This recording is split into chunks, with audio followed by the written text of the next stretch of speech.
Vicki Bill here, and I wanted to welcome you to our fabulous Keep It Simple event.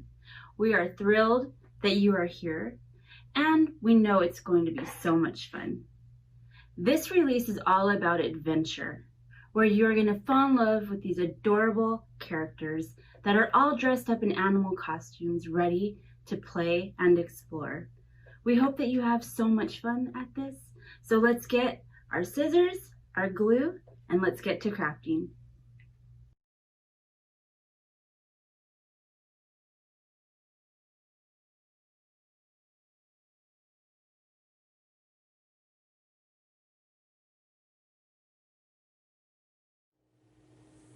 Hey everybody, this one I am really excited about to share with you because as you can see already, we have all these little bits and pieces of patterned paper around the outside, and it is such an extraordinary way to use up those tiny little scraps of paper that you have from projects that you can't seem to get rid of because you love the pattern or you just really like to hold on to those scraps. This shows you a perfect way to totally use those scraps. So let's create this, shall we? All right, so I've got all of my goodies in this bag, or I'm sorry, this paper keeper, and we're gonna pull them out. I have already trimmed all those tiny little pieces of patterned paper, and you'll be pleased to know that these really truly were scraps from our day of creating. So this wasn't even I cut into brand new paper or anything like that. I totally used the scraps. I have backed my photos already on this piece of white cardstock. And I have a couple of pieces of ephemera and a rogue piece of white cardstock in here just in case we need it. Then we also have this piece of patterned paper and all these wonderful bits. So let me go ahead and scoot those out of the way. Now, those are going to be the first thing we do. So we're just going to dive in. I'll move this guy out of the way and let's start. Now, I like to work my way around the page. These are the scraps. Remember, we've used these.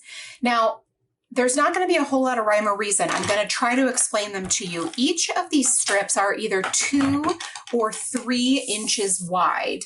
Now, the height of them depends on each individual piece. They're either 1/2 inch, 3/4 of an inch, or they are a full inch. And so you can kind of tell by looking at each strip what they are just based on the one next to it.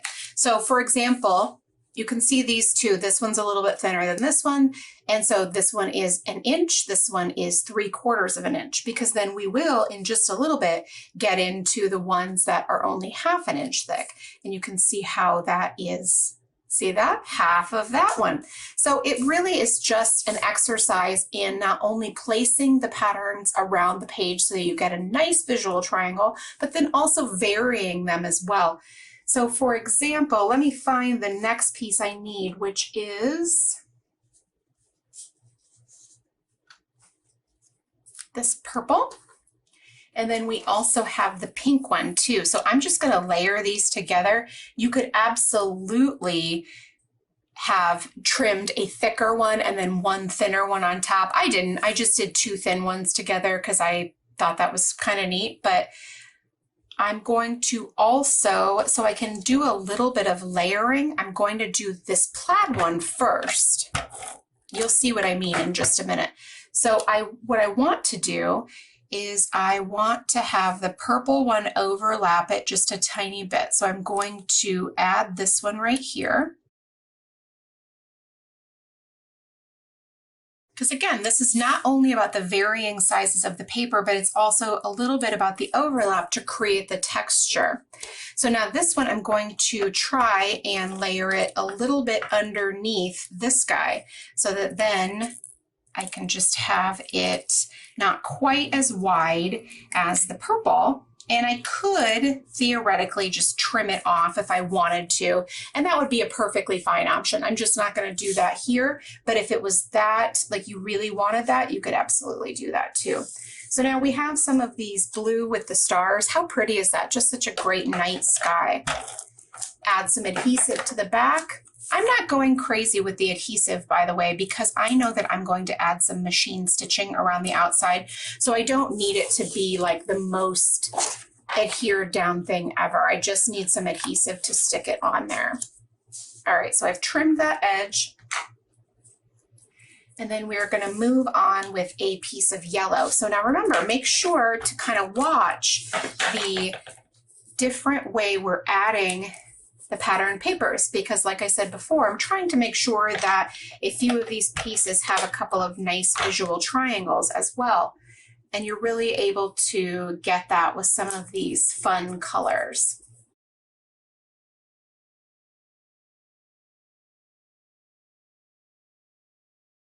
Now, sometimes I have to kind of play with this a little bit to make sure that we're getting it all right, because some of these are very, very similar, and I don't want to mess up the overall design. See a little bit of overlap here for the purple and the teal.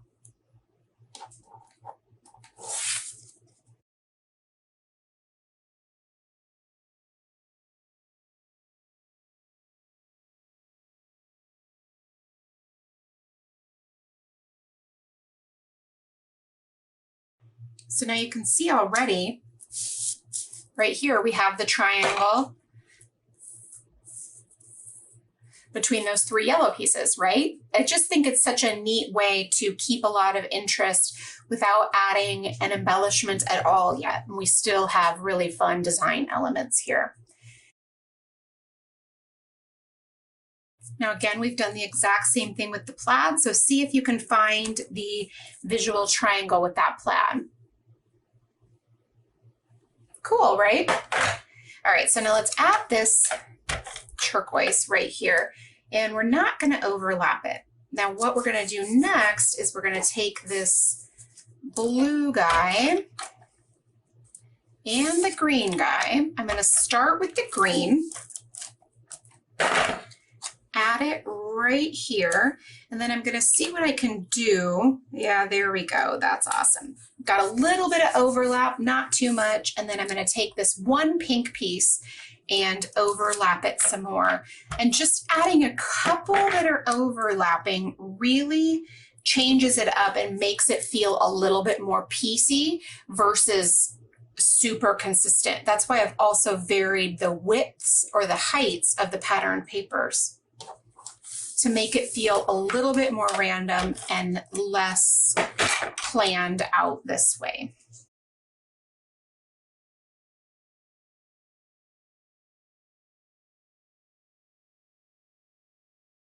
Okay, so what do you think is coming next? Anybody?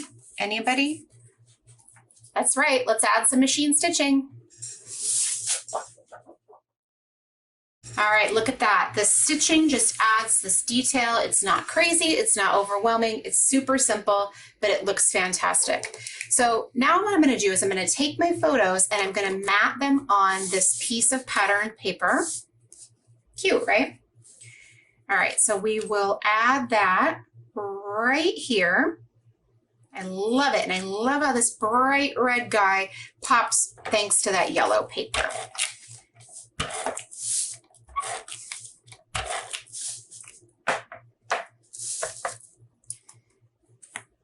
All right, so we'll just center that, again, eyeballing it. And then we'll do the exact same thing.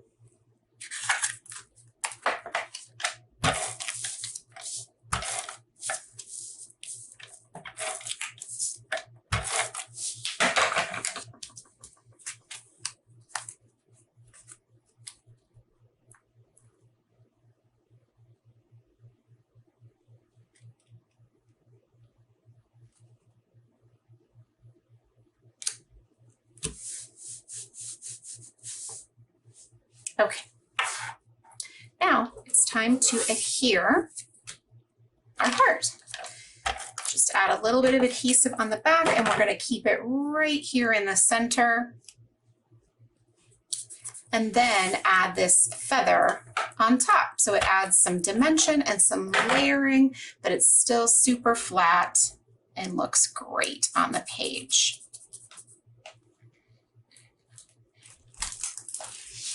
Now I also want to add another one. So remember, this is how the ephemera comes in the collection packs, and I'd like to add one more of these pieces. So I'm going to go ahead and just pop it right out, and then we'll add it. But I love this. I love how you just automatically get embellishments with the collection pack that coordinate perfectly. And I certainly love die cuts. All right, so we'll add our adhesive. We're just going to put this right down here at the bottom. And I just love it because when you have this character, it just makes it so fun to have this say, find your wild side. It's just really charming. Okie doke. So now let's go ahead and add our title. Now, of course, we're going to use our wonderful alphas.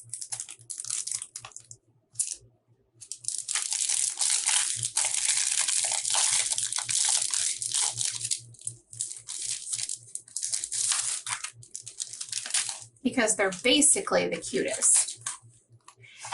And I'm going to do the same thing that I've showed you before, is I'm going to go backwards because I know I want this E to come right next to our heart. So I'm just going to start with the E because that's what's more important to me.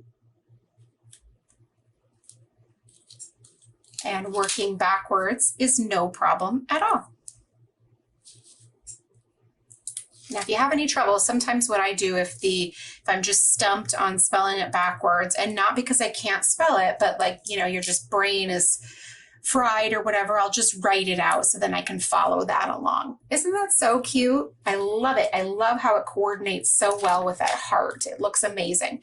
Now we're going to do a same thing here. I want fair to go all the way across. So I'm going to start my F here, but then the next thing that I'm going to do is I'm going to take the R out here and then place the A and the I in between those. Hopefully the spacing will work, and if not, it's always okay because these come up and they look great. So I'm going to just go ahead and pull this guy in a little bit more because I don't love how spread out it is. But that's all right. No harm because the alphas come up nicely and I'm able to stick them right back down. Doesn't that look super cute? I just love it.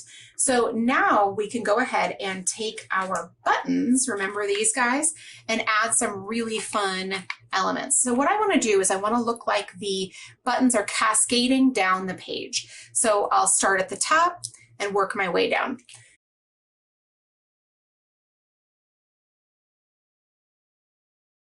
Now there's lots of different colors and patterns, and I certainly really appreciate that because they don't all look the same.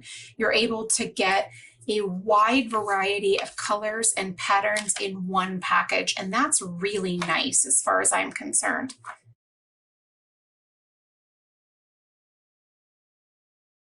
Now we'll just move down here, and I'm going to take a bright turquoise one and pop it right here so you get that cute contrast. Hopefully you can see that between the navy and the turquoise.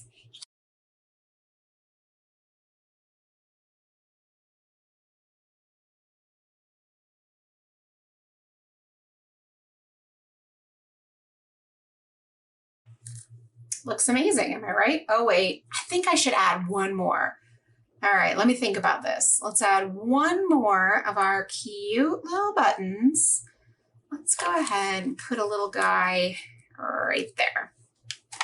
Because then you're still creating that little cluster. It's so cute. And then we can go ahead and add our journaling. Now I'm going to do the same thing that I did last time, which is I am going to start at the bottom and then work to the top, just because I know where I want the bottom to be and the top one is not quite as important where it ends up. So I just have 2 lines of journaling. So what I'm going to do is I'm going to try to center them, but again, not paying too terribly much.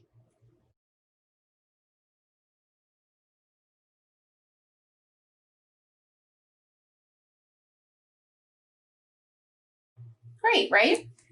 That turned out so nice. Now, if you too want to get some of the Hello Adventure collection, because you are as excited about it as we are, you can save 20% off the entire store. Maybe you want to get some of those paper keepers or some stamps, because Lord knows there are so many good ones in the shop. You can save 20% with this code until November 8th. So you can use the code Hello Adventure 20 until November 8th, and you'll save 20% off the entire Keep It Simple store. All right, you know we're not done. We have even more. So let's go ahead and start working on another project.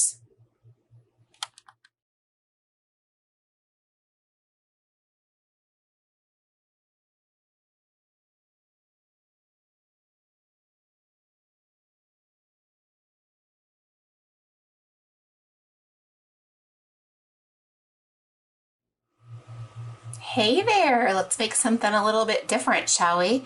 Let's make a double Z fold card.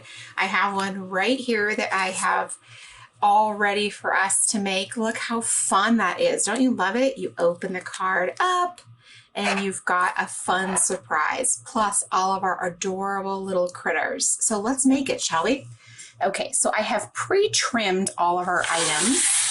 And I've also punched out our ephemera pieces as well. So I'll set these aside for now because we don't need them. And I'm also going to set aside the pieces for the inside Z. We'll first create the outside. So we have our card base.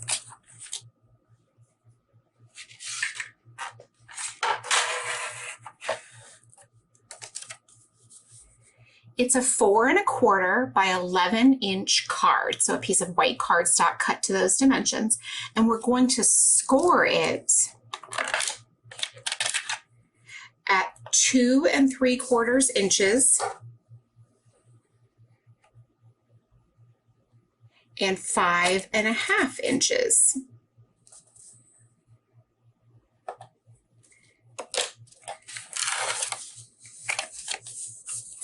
That's going to create our outside layer for our Z-fold card.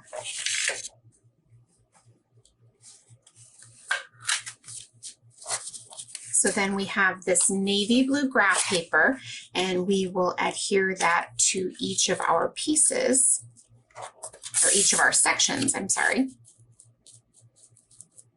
I love that. It's just got some great pop going on right there. All right, so let's go ahead.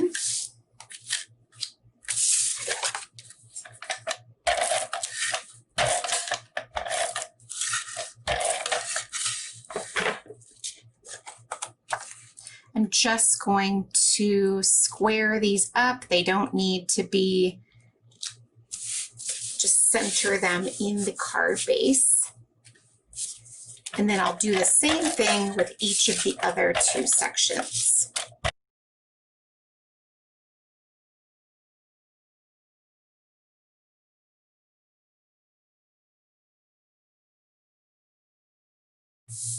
All right, I'm going to set this aside just for a minute because I don't need that quite yet, and we'll start working on the inside. So now I have already pre-scored this, but this piece of cardstock is 3 1/2 inches wide by 10 1/4 inches long, and we are going to score them at the 4 3/4 inch mark and at the 7 1/2 inch mark.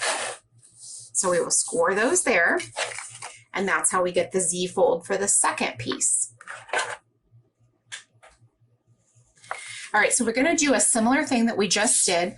We're going to take our cardstock pieces and we will adhere them to these sections.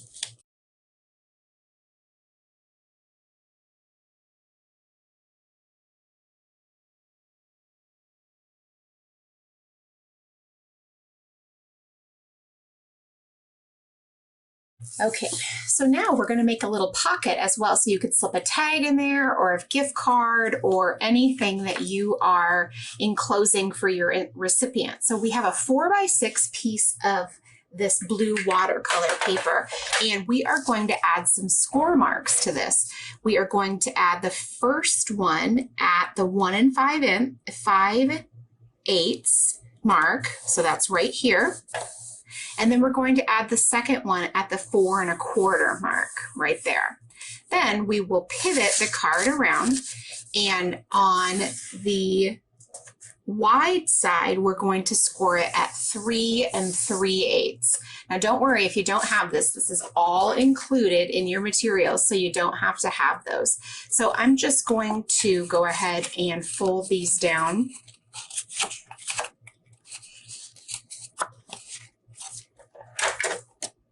The next step for this is to trim off these 2 outside pieces.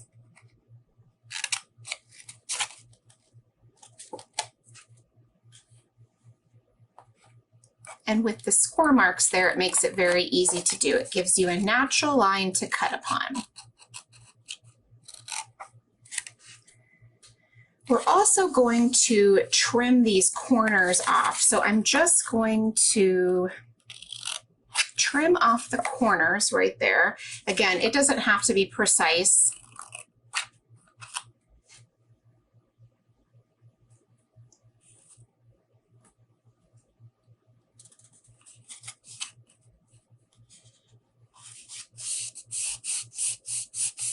All right, now we're going to turn it over. Remember that beauty right there? And we're going to fold these in, and we're going to adhere this all together. So I'm going to put a little bit of adhesive down here at the bottom and fold it in. And then I'm going to put some adhesive along this edge and fold that in.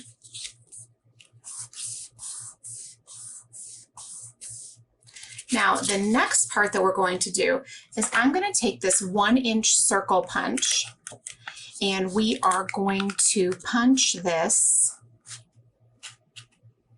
the center of this out. Now, this is 3 layers of patterned paper. So you might want to punch this if you're not able to punch it through the multiple layers. You might want to do this before you adhere these pieces together. So for example, take them apart. So I'll go ahead and I will punch it right there. Then I'll fold them in and punch it right like that. This way, then you're able to not have to punch so many layers of patterned paper together, and you still get all of that punching done. So now I'm just going to re-adhere this, but you might want to punch it before you adhere it together if you're unable to do that after putting it together. Okay, so then the next step is that we will adhere this pocket to our Z-fold card.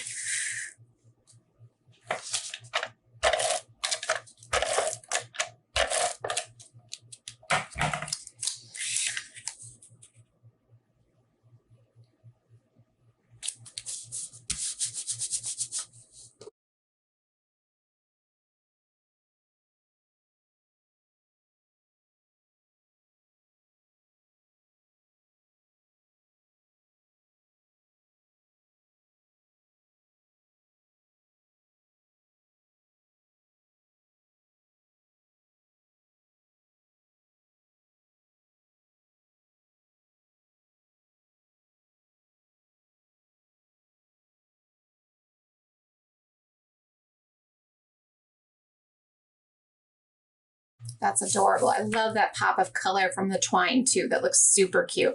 All right, so let's go ahead and embellish this. So we're going to take the green strips that we already pre-cut, and the green strips are 1/2 inch tall, and this one is 4 5/8 inches wide.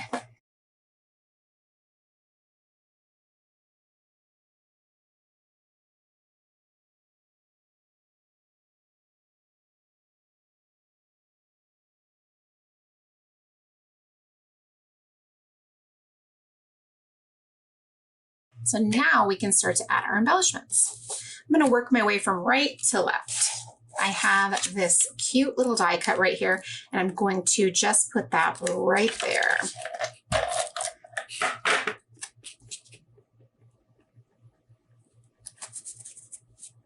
Now this is where we're going to add some of our cute little critters. I'm going to pull in this little fox and add him. But I don't want my fox to be alone, so let's also add this little snail. I'm going to tuck him underneath just a little bit so his white isn't showing on the bottom, and it looks like he's really sliding on by down to see the fox.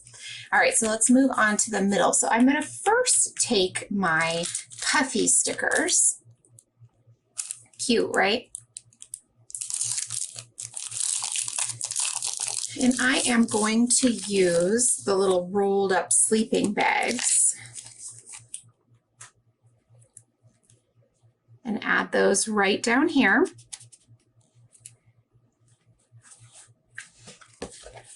And then I'm going to add this gal, but I'm going to turn her over and use some foam adhesive.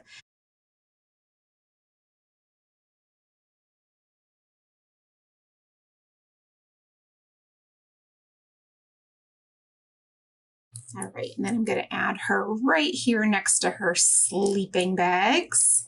Okay, and then we'll move on to this last section over here. And I just love both of these stickers. I don't know if it's the yellow and the green, but let's add the cute little frog.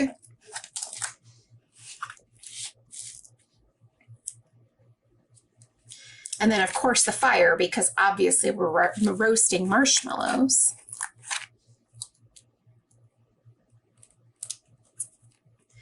And then the other little marshmallow friend, I love the yellow outfit. It all just looks so cute together. And then we're going to take the tent and put that there as well. Now I'm going to move this out of the way. I'm going to put the stakes down here next to our yellow friend.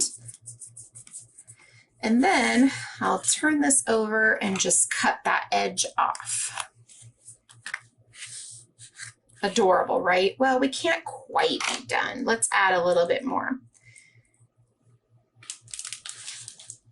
All right, first, let's take these enamel stickers. We haven't used these yet.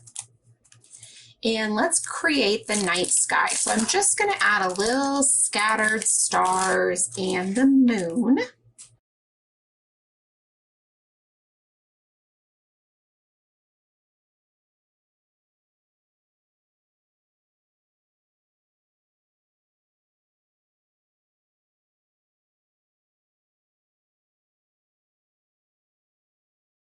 Then I'm also going to take the little adorable ladybug and make it look like that ladybug might be threatening to creep on into that tent. So cute, right?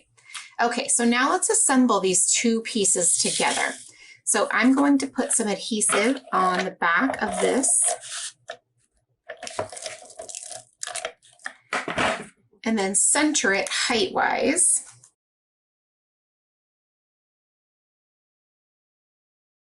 I'm going to adhere that down.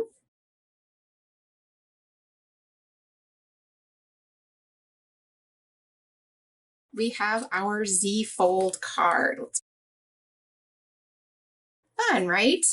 Look how cute that is. That would be such a fun surprise in a loved one's mailbox. They'd love to receive this one with just a little note, or maybe you have a birthday coming up and you want to pop a gift card in there.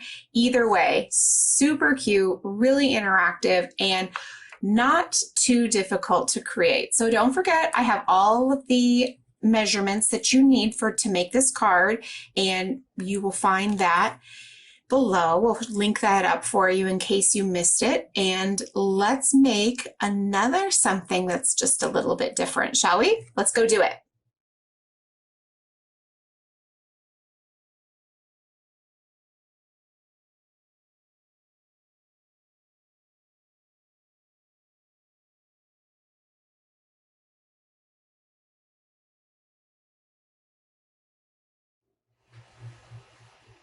All right, let's make our first project. I am so excited to share this with you because it includes some of my favorite elements. You want to know what that is? Paper punches. Yep, that's right. Dust off those old border punches because we're going to use those in here. And of course, we have some journaling that we've included and machine stitching. Now you're thinking, Jenny, I don't have a sewing machine. I don't sew on my layouts. That's okay. You know what? For a really long time, I didn't either. And I simply hand stitched. Now, if maybe you're not sure about that, there are lots of different ways. What I did was I simply used a mat and awl to poke holes along the edges. And then I used a needle and embroidery thread. And it was actually a great thing to do while I was watching TV or in the car, like sitting and waiting somewhere or something like that. So if you don't have a sewing machine, don't worry. You can still add hand sewn elements to your pages too. Let's get started, shall we? So this is the layout that we're going to make, and it's entitled Mount Rushmore, and it is a beautiful photo of Becky Adams' family at Mount Rushmore. Isn't that beautiful? We're using our alphas and patterned papers and so many different elements, and we're also going to include a little bit of twine wrapping and a button as well, and I'm super excited about this. I think it's going to turn out really cute. So let's create this one together, shall we?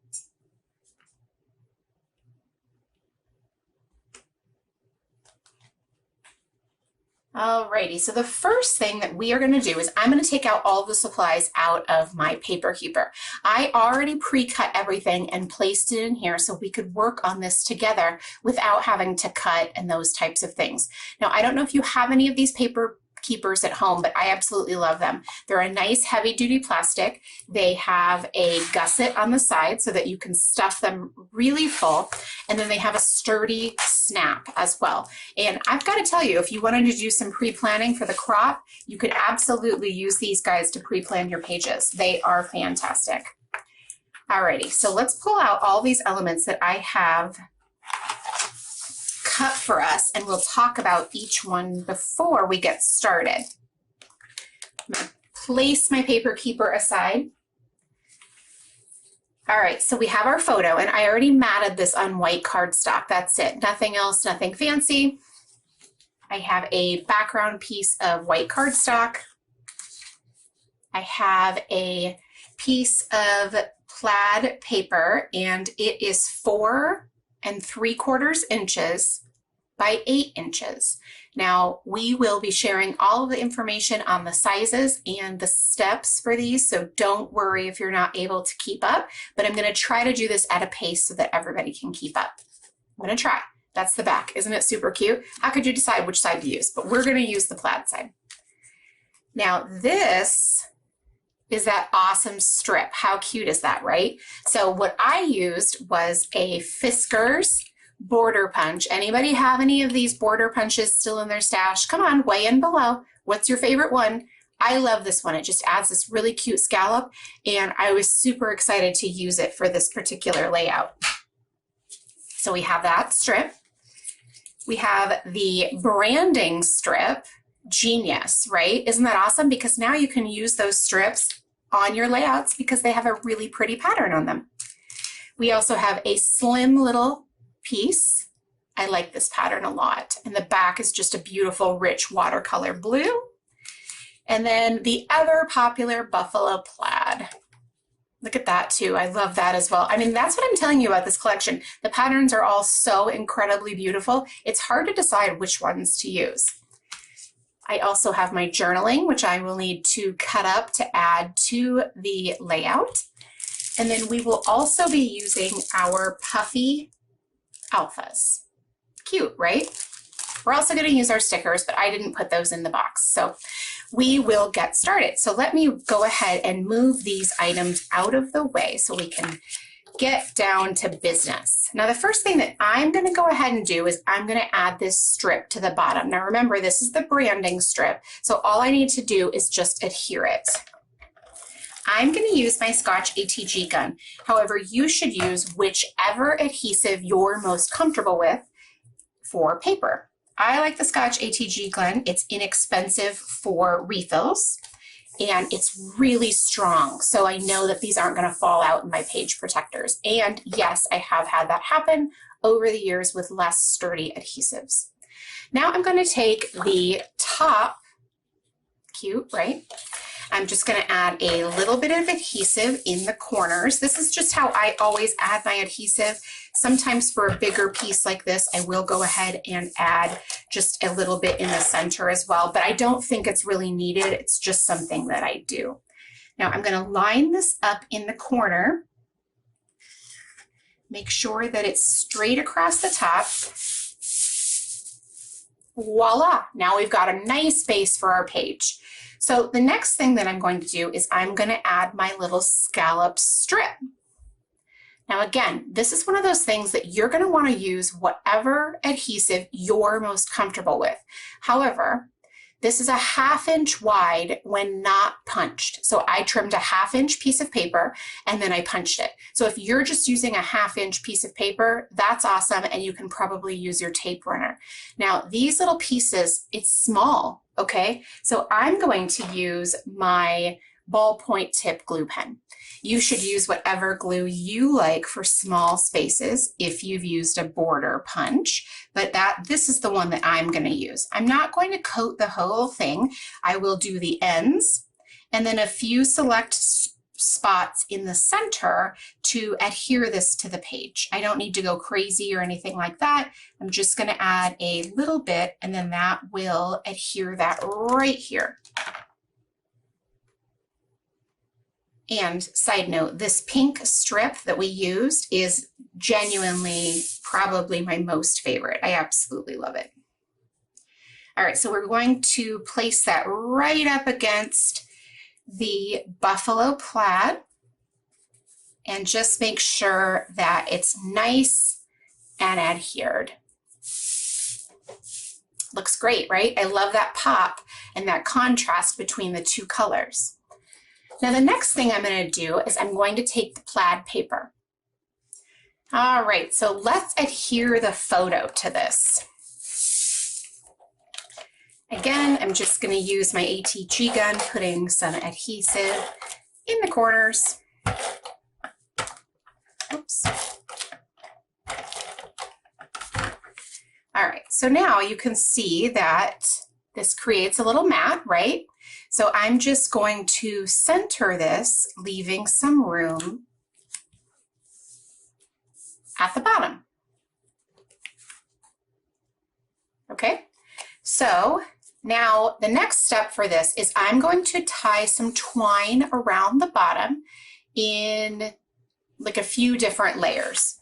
So I'm simply going to use this Doodlebug Lily White twine. You should use whatever twine excites you. I just like this one because it's kind of a nice weight, the same weight that you would find in normal baker's twine, and it is solid white, which is what I wanted.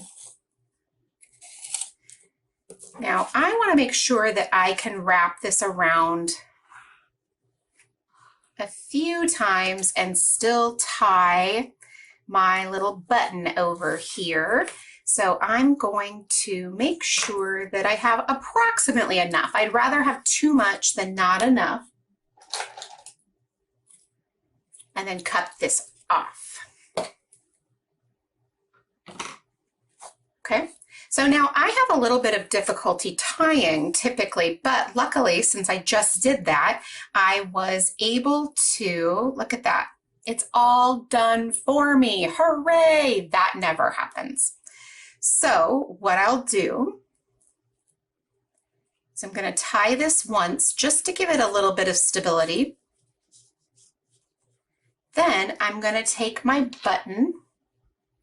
Now this is just a wood button, and as you can see, this front side has a little bit of etching on it and the back side is totally plain. I'm actually going to use the back side just because I want to, but if you preferred the etching, if you had something like that, you could use that. Either side is perfectly fine.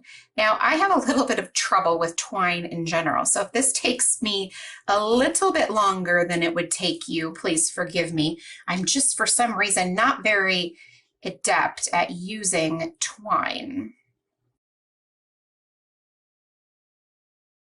My goodness, I'm going to trim this little edge off. It's giving me some trouble going in there. Hopefully that'll do the trick.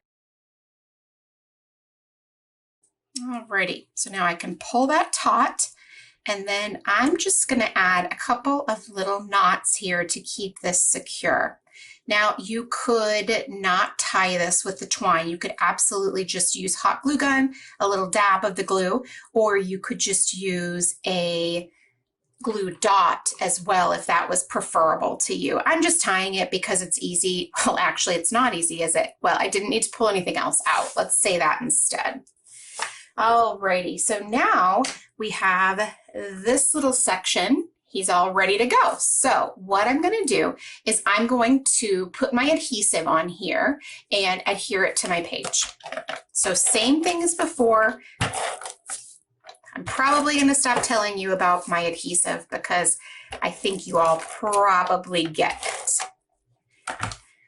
Okie doke. So now what I'm going to do is I'm going to take my foam alphas. Now I want to leave a little bit of room on the edge and then still have room for my alphabets. So I think the easiest way to do this is to go ahead and leave the amount of room that I want, probably about 1/2 inch, we'll say. And then I want my alphas to go along the side.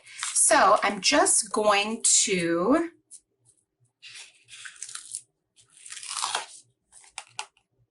line up my little guy. I'm going to slide it, not going to slide it. I'm going to pick it up, and then I'm going to place this along here. And I'm going to try to get it fairly centered in between these two patterned papers right here. And then I'll just stick it down. Got a little bit of adhesive stuck right there, but I can just simply peel that up. Okay, so that looks great. Now the last piece that I have to add of patterned paper is this really cute little strip. So now what I'll do is the exact same thing. I'm just going to add my adhesive along here. And then I'm going to slide a little bit underneath, and I'm going to line this up with my photo mat. So the top of my strip of paper will go along the top of my photo mat. And again, it doesn't need to be precise. It just looks very cohesive, even if it's off by a little bit. So that looks fantastic. I'm really excited about it. Now let's go ahead and add the machine stitching.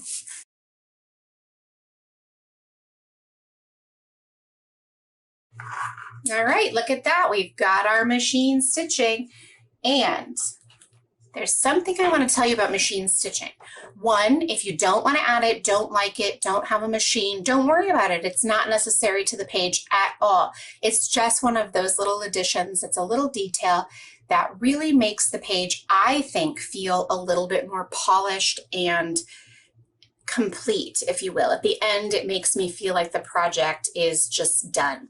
You can see I've added some straight lines in a couple of spots and a little bit of zigzag stitching along here. The thing you need to know about me is that I am not a perfectionist when it comes to paper crafting, and I don't mind little mistakes or things being crooked or uneven. So if you're thinking, your machine stitching doesn't look great, Jenny, that's okay. It doesn't bother me at all. And on yours, if you'd like to make sure that it's straight, you should absolutely do that. I think it's fun when it's a little bit quirky. Okie doke. So now look at this. It's so cute. So let's start with our alphas. So I'm going to turn my page and pull out my foam alphabets. I'm going to start down here, and I'm going to line my first letter up with my twine right here. So we are using Mount Rushmore as the title. So I will go ahead and put my M right here, and then I'm just going to line everything up down along here, and it doesn't really matter where it comes to an end.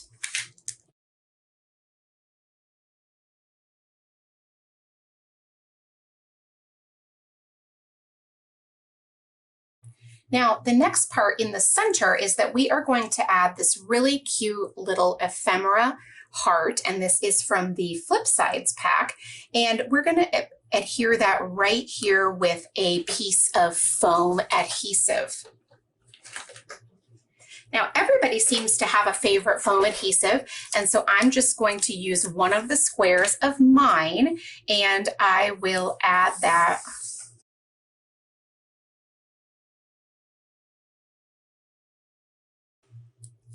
And then I'm going to stick that down right here.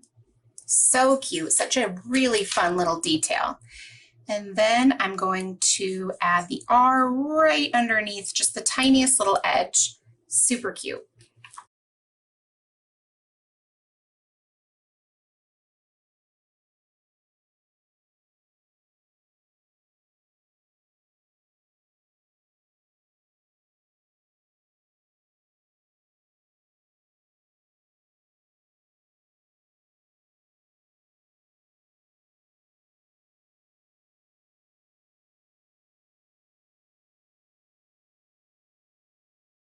Look at that. Isn't that adorable? Now, why should we stop there? I don't think we should. I think that what we should do is we should pull out some of those puffy buttons. All right, so there are so many choices here. I just love them, but we're going to use this pink, and it's in between this blue. So I'm going to take one of the tiny little blue ones. They are sort of a turquoise with a navy blue stripe, and I'm just going to pop that right down here in that corner, and it's adorable and just adds a fun little detail.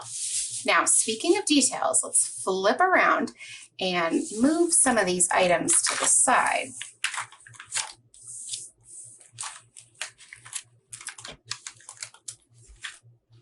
All right, so remember the stickers, so cute. Let's take the adorable little yellow dragonfly whose wings look like hearts and put him up here. And then I want to take these trees that are layered on top of one another. And I'm going to put those down here, and I'm going to let this edge overlap the photo just a little bit. And then I'm going to take the blue little guy. The beauty of this, though, is that if you wanted to add a bird or some stars instead, you absolutely could. You are not required to use the adorable little dragonfly. So let's add him here. Now, the next thing I want to do is I want to go back to my alphabet stickers. And remember how I showed you these embellishments at the bottom? Let's take this Adventure Road Tripper and just cover the little mushrooms. Let's cover those with this little sticker. Oh my gosh, so cute. Then add in a couple of these guys. So we'll take a little button, put it down here, and then see this one, it looks like a stump. It's so cute, like a wood slice. It's just adorable. And then we'll add this, and look at the cute little triangle of our circular elements. Isn't that adorable? I love it. Now, the last thing that I need to add on this is the journaling, and I have some journaling strips right here, and they were printed out on the computer. So I'm going to just take my scissors, trim the little edge off, get close to the words, and then I'm going to use my ballpoint glue, but you should use whichever glue that you prefer to add your own journaling. I just really like this glue. It sticks really well. The ballpoint tip is easy to use for me, and so it's my wet glue of choice.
Now, if you don't prefer using a computer or a typewriter for your journaling, if you'd rather hand journal, you could absolutely use a ruler and add some lines and then add your journaling, or simply use a pencil, write some very faint lines, journal, and then erase those faint lines, and you could add journaling as well. Now, didn't that turn out so cute? I just absolutely love it, and we have enough dimension to make it really interesting, but a lot of beautiful patterned papers and stickers as well. Let's create another page. So let me put this stuff away and we will get right to it.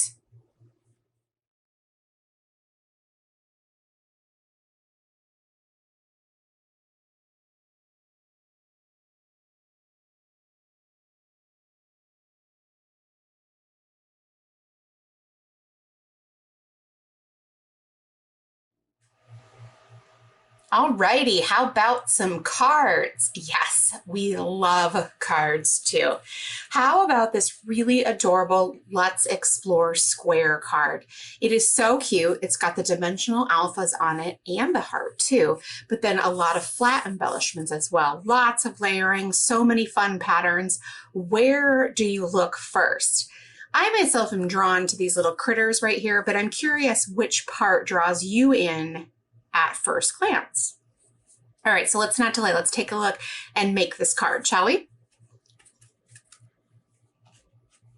All right, so I've already pre-cut my items so that we can work on creating and not on, sorry, I was thrown off by that piece of cardstock. Does that ever happen? Anyway, so we could get to creating and not worrying about trimming papers. I've got my die cuts here. And then I've also got my pieces of patterned paper that we're going to use for the card and my card base. So the first layer is this wood slice paper. This card is a 5.5 by 5.5 inch card. And so this paper is also 5.5 by 5.5 inches. I made it ever so slightly smaller. I mean, just a hair, so that we could have this without it overlapping the edges, and I didn't have to trim any of them off if I was successful in getting this all set up correctly. Okay, so we've got the bottom layer, and then the next layer is the purple stripe, and that is going to just let a little bit of that really pretty wood slice paper shine through.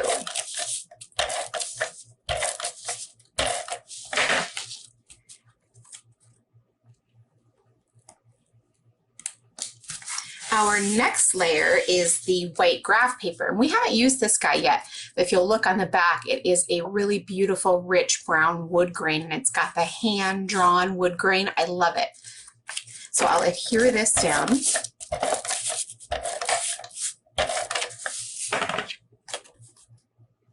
And then look at all these layers. So much awesomeness. I'm going to use this piece of the green stripe paper. And if you'll recall, the back side is the buffalo plaid.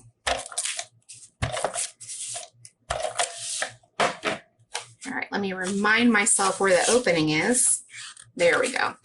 All right, so I will just adhere that at the very bottom down here. And this one is 1 3/4 tall and 4 3/4 inches wide. So obviously you can tell that the white graph paper is 4 3/4 a square. So 4 3/4 across and 4 3/4 top to bottom.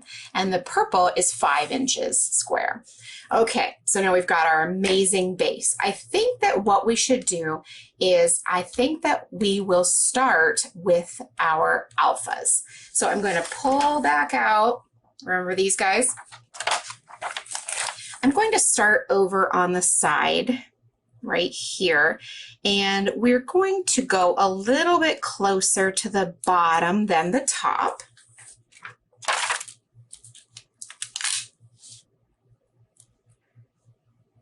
And I'm just going to line those up. I will take this foam heart, so cute, and we're going to substitute that for the O. So no O for us, we're going to use a heart instead.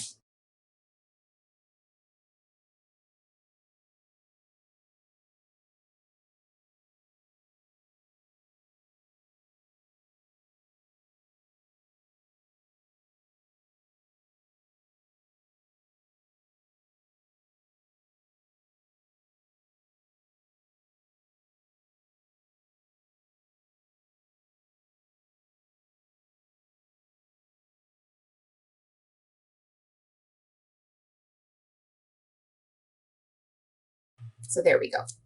Okay, now our sticker sheet. This sticker right here, Let's Explore. I don't want the whole sticker. I just want the let's. So I'm going to pull it up and I'm going to trim the two apart. I'm going to save the Explore though, because we will use that little guy again.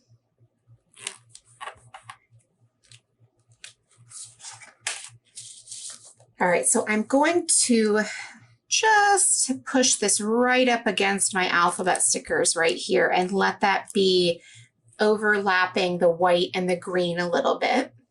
And then I will also take this cute little green sticker down here at the bottom, the tree, and I'm going to place it over here next to the edge of my paper. So I want it to be right there at the edge. All right, so the next step is we are going to take, remember these little guys? Remember them? Okay, so I'm going to trim the butterflies off.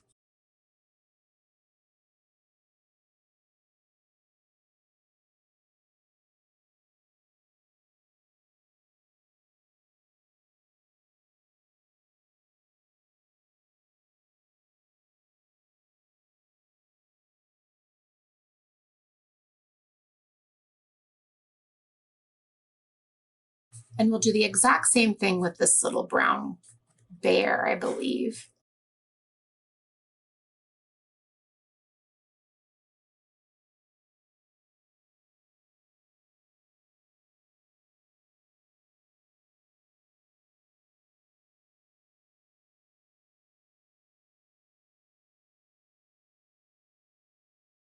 Okay, so now we have our little fellas all cut. I'm going to take this one first and put some adhesive on the back. And then I'm going to push his feet right underneath just so I can see only his legs. Now, if you don't want the little net to hang off the edge, that's okay. I just liked that little detail, so you can certainly push it over if you would prefer that. And we'll also add the bear. And we're going to have them holding hands. So I will overlap their little hands. I'm going to need to get up underneath this Let's sticker though, so I can do that. There, that's super cute. It looks like they're holding hands and catching fireflies or butterflies or whatever you think they're imagining. So now we're going to take the butterflies. So they're probably catching these butterflies if the story remains true. And I'm going to take my ballpoint adhesive pen, but use your favorite. And I'm just going to add a little dab of adhesive on the back and adhere those to the page.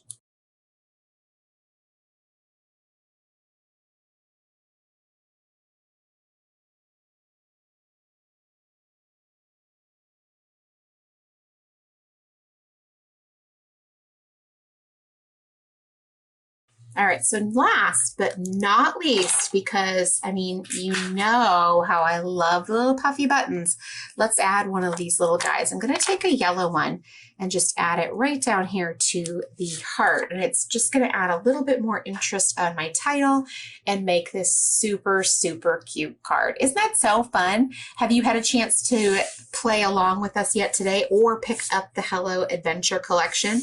I hope so, because we still have more amazing projects to create. So let's make another one.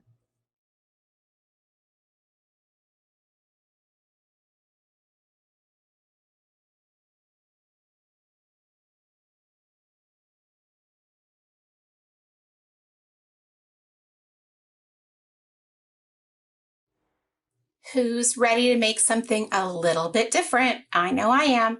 This super cute little gift box is the perfect way to not only get the chance to make something handmade, but also give a gift to a loved one.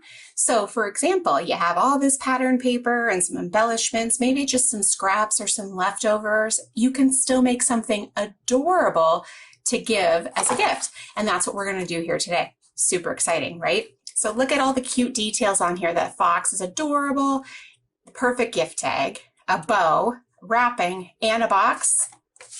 As you can see, it's a box that we used a Cricut cut file for. I used the Cricut cut file for the bow and also for the box. So I have already assembled the box. Obviously, using the Cricut, it comes out flat and it's simply folding and adhering. It's very, very simple, not at all difficult to do. So I wanted to do this as to not waste your time by just simply folding up the box. I'm going to set aside the bottom of the box and just work with the top right now. And then I'll pull out the little pieces that I've already pre-cut so that we can get to work on making that adorable box. I have a strip of cardstock, and this is 3 3/4 inches wide and 12 inches long. And then each of these border strips are 1 inch wide and 12 inches long. So this step is so easy. All we do is adhere the strips to the edges of this larger piece of cardstock.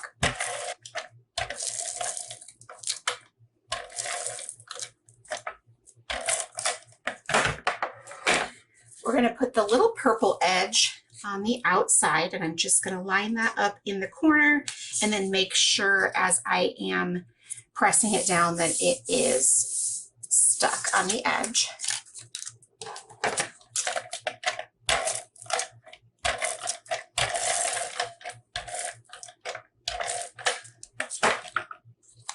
And then we'll do the same thing on this side.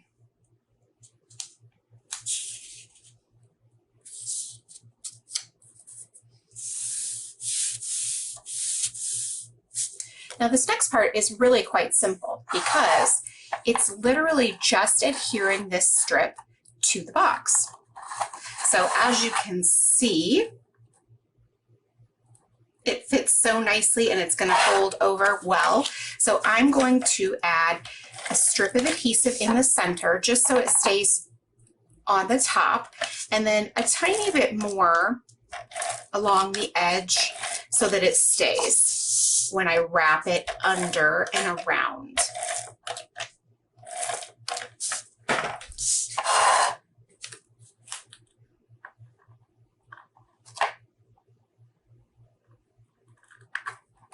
Okay, now I'm going to turn the box over and adhere the top, just giving it that nice little edge. I'm going to fold this up. I'm going to do the exact same thing here. I'm going to press down on the box, and then I'm going to fold over this last little piece onto the inside.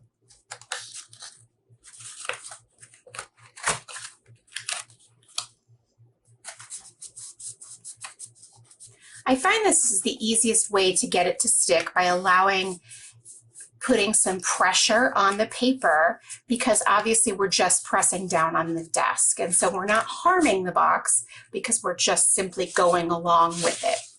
All right, so same thing. I'm going to fold it over, press it down, and then I will fold this edge up and over into the box.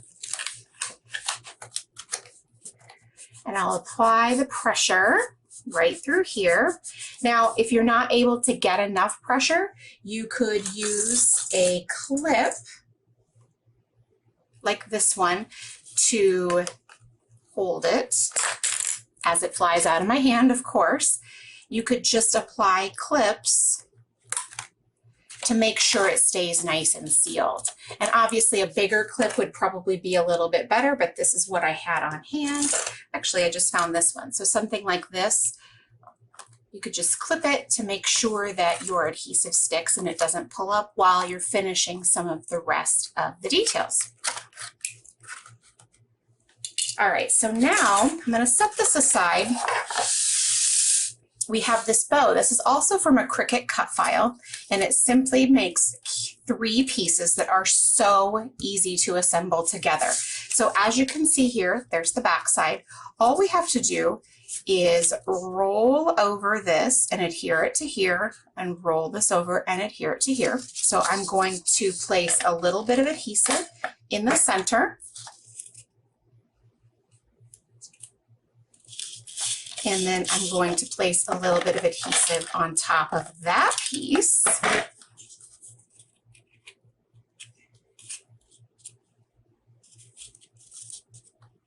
Super cute, right? Now, this piece goes on top of here. I'm going to add just a dab of adhesive while I'm assembling it, just to make sure that it sticks. I mean, since it is a gift box, and in theory, a gift box would get handled a lot. So I'd like to make sure that it sticks. So I'm just going to place adhesive on this entire piece. We'll lay the top part down on the top of the bow, flip it over, and then fold it over. It's that simple. Look at the bow. It is adorable, and it's going to look perfect on our box. Now, I'm going to use a glue dot to adhere this to the box, but we'll do that in just a minute once I'm finished with the tag. So now we're simply going to make a gift tag out of this box. Or I'm sorry, not out of the box. I was looking at the box. Out of this piece. Now, the purple stripe paper is a 2x3 piece of the purple stripe. The watercolor, and just FYI, they're the same piece. Aren't they beautiful? I love them. This is 1 3/4 inches by 2 1/4 inches. So we'll simply adhere them together. I'm not going to do it in the center. I'm going to place this ever so slightly closer to the top, just to leave a little bit of that purple, since that's what's going to stick out from underneath the bow. And then at the bottom of the watercolor paper, I will adhere, this is a 1 3/4 inch long piece of the branding strip. So I'll just put some adhesive on the back and line it up at the bottom of the watercolor paper. Super cute, am I right? Now this adorable fox sitting on a tree stump. I'll add a couple of foam adhesive just to let him pop up off the page.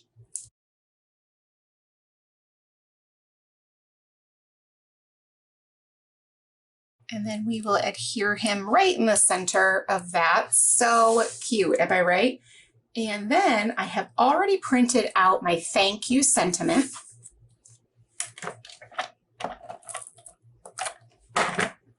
And we're going to put that over the branding strip. I'm going to put it up just a tiny bit so that we can still see the purple. And again, this part's up to you. You could stamp it. You could make it a little bit smaller. We just thought this was so cute. Now let's add just a couple of enamel dots for some flair. And I love this because it really accentuates the little greeting. And it's such a simple little technique. Just adding 2 little enamel dots on each side. It's adorable, isn't it? All right, so now I need to place this on here because I want to make sure that's so cute that I can have the tag stick out just a tiny bit from there. I'm going to adhere this down to the box, but you wouldn't have to. I'm simply going to use a glue dot just because I feel like that's kind of easier since I don't need to. But you should use whichever adhesive you have handy. All right, and then I'm going to do the exact same thing with this bow. So a glue dot on the back center of the bow, and then I'll center it right here.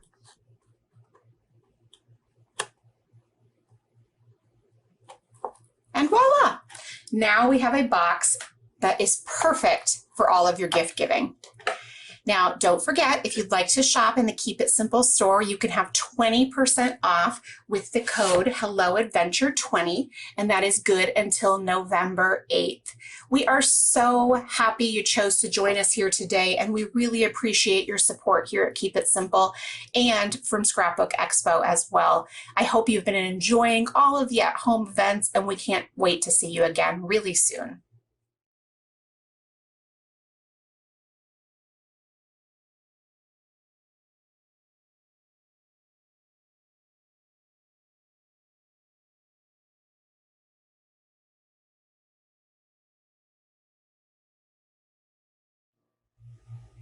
Hey there, how about we make a Slimline card together?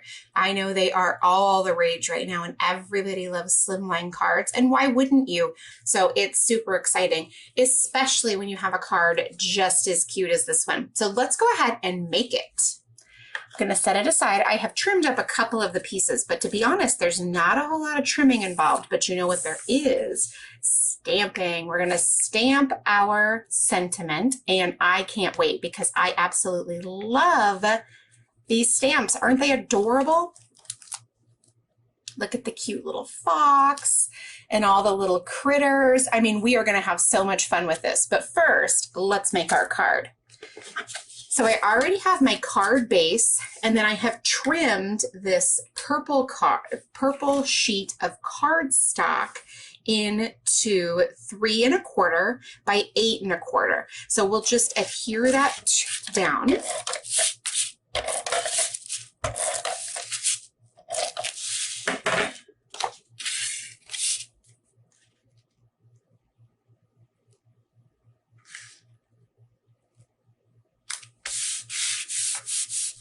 And then I'm going to take the green strip, which I love because it kind of mimics grass, and I think that's really cool. It's 1/2 inch tall by 8 1/4 inches wide. And I will add my adhesive on the back.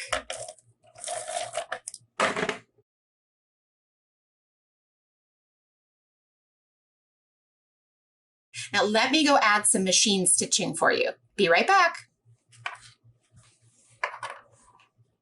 Now I'm back. We just added a little row of zigzag stitching, and I just love it. It ties the 2 pattern papers together so beautifully. Now I want to start embellishing our card by finding the middle. So I want to add my campfire right there. But the first thing that I'm going to do is I'm going to stamp my sentiment. Now this is a 6 by 8 stamp set, so if you're wondering how we can get so many amazing images on here, it's because it's 6 by 8 for $19.99. And I absolutely love how these critters are just so cute, and they could be so customized. I love it. All right, so I'm going to take the sentiment, "Life is better around the campfire," and I'm going to add it to my clear block.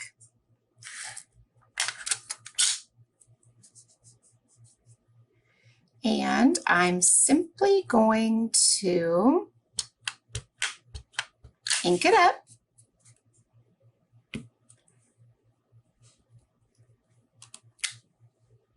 Voila. Okay, so now we can get started creating, because I feel like that's going to be sort of we're going to build all around that. So with the campfire, I am going to add a foam square. Actually, it's a circle. And place that right down here below my sentiment. Absolutely adorable. Then my little cutie with the roasted marshmallow, adorable.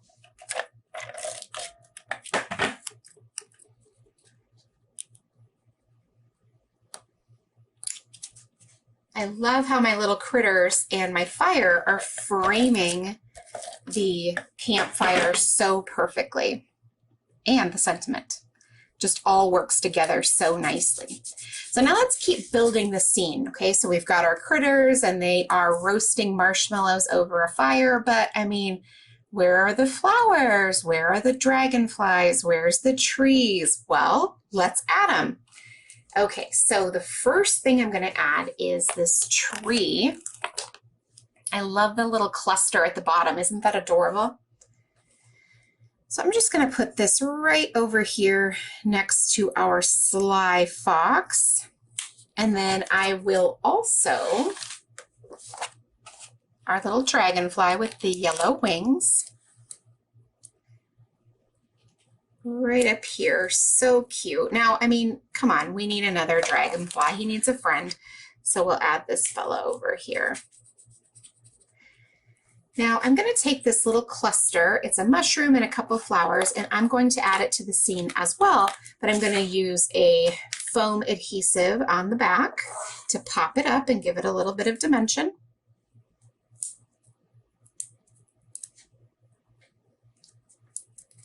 And I'm going to place that right down here in the corner. Now, I mean, I want to make it a little bit more full. I mean, it's perfect on its own, but I feel like, why not add a little something? So I'm just going to take this cute little guy right here and stick him right back in there to build on that. Isn't that adorable? I just absolutely love it. It's the perfect Slimline card, so cute, and really sets the scene, don't you think?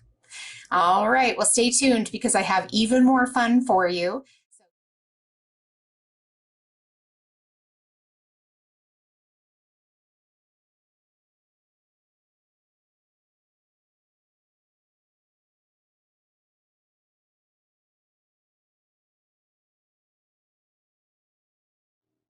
Okay, who is ready for another great layout? I'm raising my hand wildly over here, but you can't see it because I am so excited to create this adventurous fishing layout. Look how cute it is. First of all, the photos are adorable of Becky Adams' niece, and the pattern papers are just beautiful. But let's get started because I don't want to talk about the layout anymore. I want to do the layout. So again, in my paper keeper, I have all of my supplies that I need to create this page. I have a sheet of white 12 by 12 cardstock. I have my 2 photos that I already matted. And then just a couple of added things in here as well. I have a couple of ephemera pieces. And then I also have 4 patterned paper squares. Now, there's something really cool about this, and let me show you. Look at that. So we're really only using 2 different sheets of patterned paper, but we're getting 4 beautiful patterns on this layout. So I'm really excited because I just love each of these so much. I think they're so pretty, and we get to use all of them. All right, so let's go ahead and start. And what we're going to do is each of these is a 5-inch square. So 5 by 5. And we are going to line them up on our page. And obviously I'm going to set them up so that they have the proper border. I want them to be square in the center. So I think that what I'll do in order to do that is that I'm just going to pull out a ruler. I just have a regular old ruler that I keep on my desk, and I'm going to sort of eyeball it a little bit. You could definitely get far more intricate if you wanted to, but I'm just going to go ahead and let this be like this. So I believe that this is pretty darn close to the center on this blue one. So I'm going to leave that here. And then we're going to do the same thing down below. Yep, looks pretty center to me. So I'm going to put away my ruler. And then because I checked this blue square, I'm going to go ahead and adhere it first. I'll leave the plaid one where it is and simply slide this out and add my adhesive.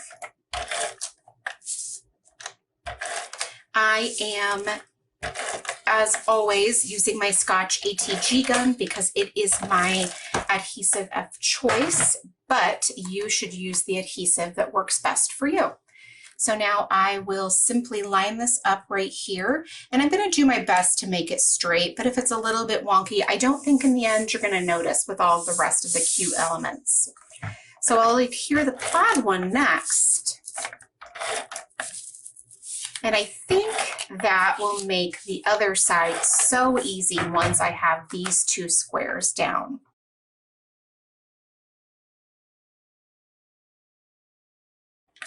I don't know if you were able to see, and I'll show you in just a moment, but this navy blue paper has the most beautiful watercolor strokes on it. It's really just stunning. And it's very subtle, but it really adds a beautiful, beautiful element. Now I'm going to put the adhesive on the plaid side, and we're going to use that crisscross or crosshatch pattern on the other side.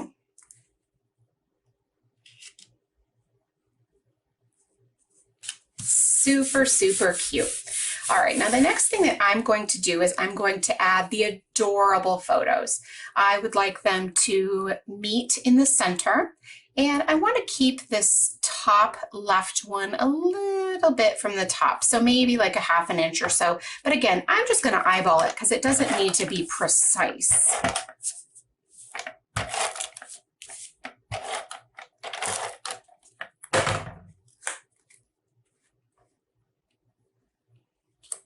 And then we will take the other adorable photo and we're just going to place them side by side and just bring it down a tad bit more. And the thing here is that I want the bottom of this to reach the top of my alphas. So what I'm going to do is the same thing that we did last time, actually. So I'm going to bring my alphas down here. I'll add my adhesive.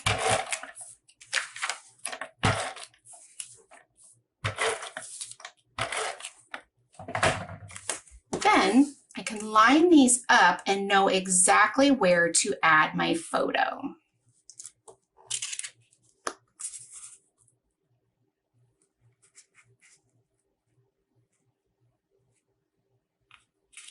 There we go. Super adorable already. What a cool base for a layout, am I right? Okay, so why don't we add a little bit of embellishing, shall we? All right, so I'm going to start with this really cute frames. Frames are definitely one of my very favorite die cuts, but we're not going to use the center section. So I'm going to simply push this out, and I'll set it aside because I do want to save it. Now we are going to turn this little guy upside down, and we will keep a little bit of his base, but I'm going to trim off just a tiny bit of that end because I really don't need it. Now I could have slid it underneath, but again, it really just wasn't that big of a deal. I can trim the bottom off very easily.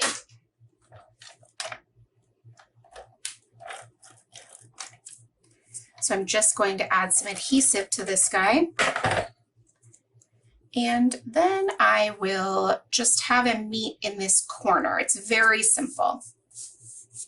Cute, right? All right, so on top, I'm going to take my sticker sheet. Look how cute that is, am I right? I love it.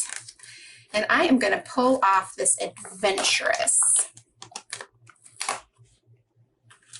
All I'm going to do is take this little guy and have him sit at the top of the opening for my frame. He can overlap a little bit. It doesn't really matter either way, but I'm going to have him overlap just the tiniest bit to bring them all together. Super cute. Now what I want to do is I want to pull out my puppy stickers. And I'm going to take this adorable little owl. Do you see him? He's such a cutie. And I'm going to place him down in this corner. He's going to be a little tiny bit low on the frame, but I want him to go all the way over and just barely pull over into the orange. So cute. Now let's take some of my journaling strips. I'm going to put some journaling right here, and often I leave my journaling to the end, but this time I'm going to add it right here because I want to build some of the puffy circles or buttons over here. So I'm going to start with my strips. Again, I am using my ballpoint adhesive. You should use whatever adhesive is most for you. You like it the best, or it works best for you. but this one works great for me.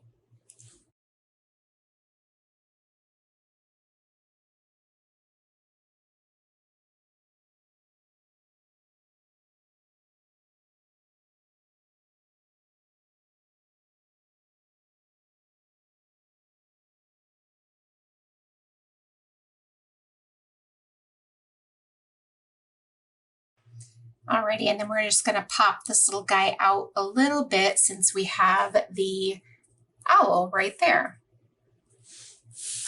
Again, so cute. Now let's find those buttons. I want to use a variety of sizes. So what I'm going to do is I'm going to take this little red and orange stripe and just put it over here to accentuate the title. I think that's really fun. And then I'm going to take a big, it's a turquoise with a navy blue dot pattern, and just put that right here in the corner. Then we'll add a stripe to the dots. And then we're going to use this little plaid one. Isn't that cute? We created a super adorable little triangle cluster of buttons right there, and I just love it. Now, we will do the title here, so I'm going to leave this spot open, and then let's work up here now. I'm going to set these right here because we're going to use those again. But first thing I'm going to take is that other I Love Camping die cut. So I'm going to add a little adhesive to the back, and then I'm just going to tuck it right underneath the photo. So cute. And then I'm going to pull out from the puppy stickers the super cute little yellow dragonfly. These are just such whimsical additions to the page. I just love it. All right, so the stickers, do you see this floral? I love it, it's gorgeous. And I'm gonna use this one because it's so pretty, and it's really just gonna accentuate the adorable little smile on this photo. And I'm gonna place it right here. And we're gonna do another little button cluster so that we can match up here. So we're going to do a very similar thing. I'm going to take this dark navy button that has a polka dot pattern and place it in the corner. And then I'm going to match it with this scallop button. And then we'll pull in yet the same, remember that little guy? And place him right here. But that's not all, because we want our little dragonfly to have a friend, am I right? So we're going to add that right here. Oh my gosh, so cute. Now, how about we add a little bit of machine stitching to this layout? Let's do it.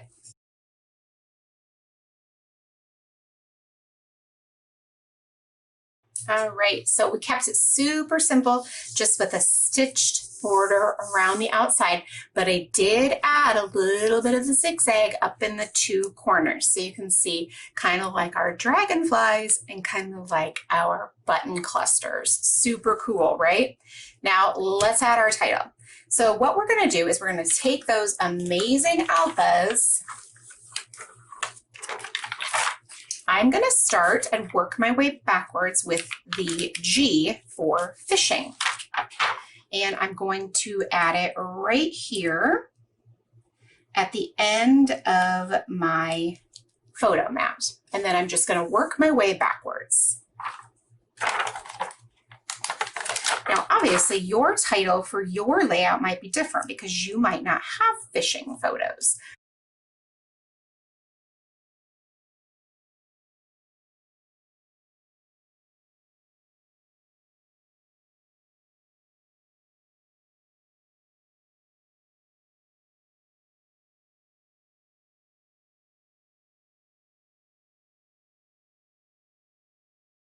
Now let's add one last detail, shall we? How about a really cute dot to the eye?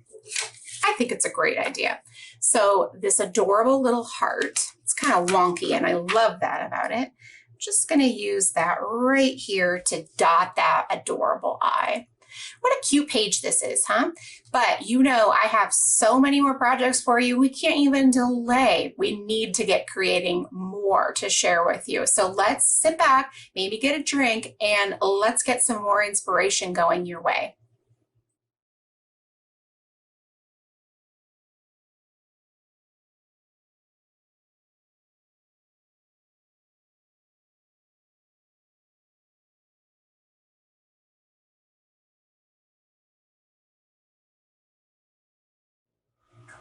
All right, for those of you who are looking for a simple card to create with a handful of products, this is the project for you.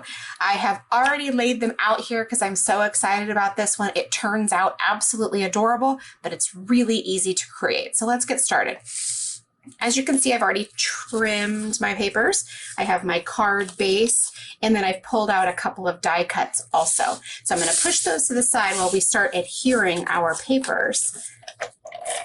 This wood grain paper, which has the graph paper on the back, is 4 by 5 1/4. And you can see it has that beautiful hand-drawn wood grain pattern on our 80-pound felt weave card. I'm going to adhere it right here. And then turn this little cutie back over. I don't know if you've gotten a chance to look at this or not yet, but I love this. This is definitely my very favorite sheet of paper. It's so cute. The illustrations are beautiful, and this pink color is just amazing. So we are going to take the frame. This is from the ephemera, and simply adhere it over the patterned paper. Isn't that adorable? So I'll put my adhesive on the back.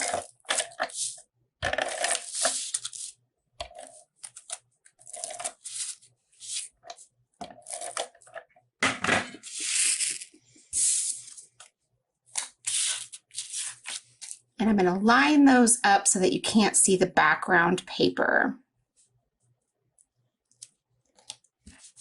All right. I have a couple little spots where it's peeking out, so I'm just going to trim those with my scissors real fast.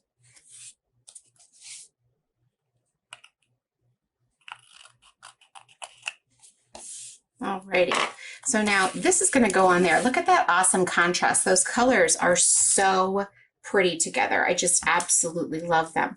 The first thing that I'm going to do before I adhere this one down, though, is I'm going to take this Let's Explore Together die cut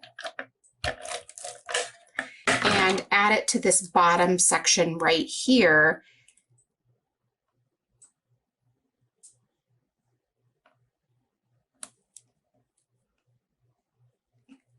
Just so many beautiful colors in one card. I absolutely love this. And I will also, so I've already punched holes in this little die cut right here. So I'm just going to create a bow on the front if we're lucky, and I can thread this effectively.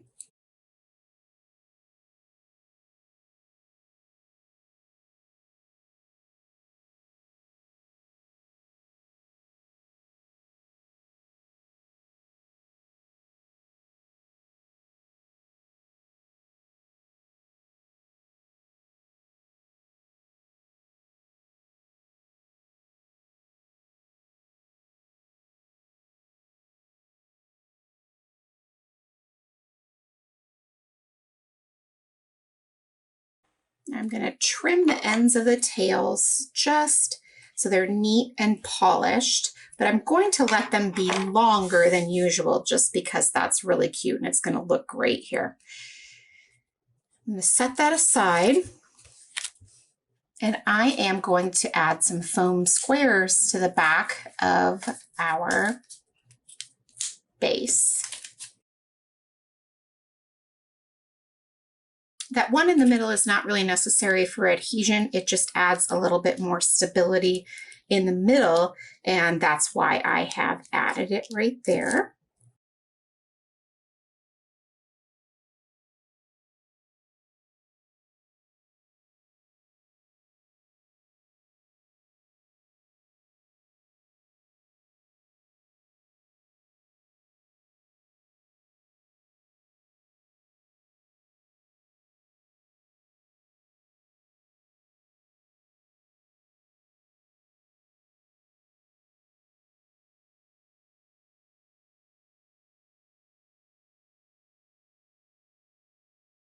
add this right here. I still want to be able to read the let's, so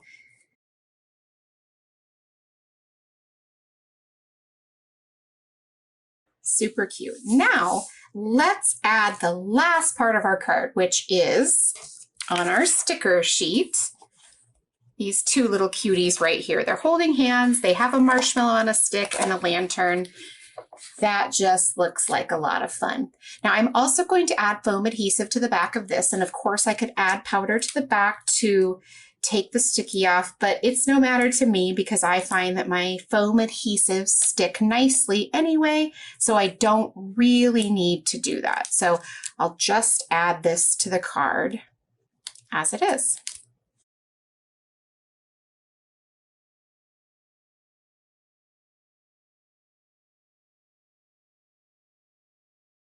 Isn't that super fun and so simple? Just for your standard size card, something that you want to make real quick without a whole lot of taking a whole lot of time. Isn't it wonderful? Just absolutely adorable. And remember, if you haven't picked up your Hello Adventure collection or any of the rest of the Keep It Simple products, you can do so in the store by using the code HelloAdventure20 and save 20% until November 8th. So go shop, and I'll see you back here with another project in just a second.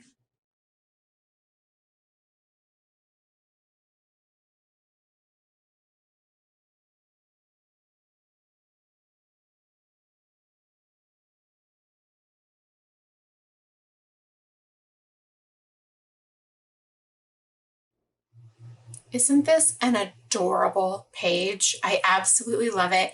And the pink background is basically everything. And if you'll notice, Becky has included two photos, one of which is a little boy on a pink background. And I'm the mother of 3 sons, and I would totally use this beautiful pink background.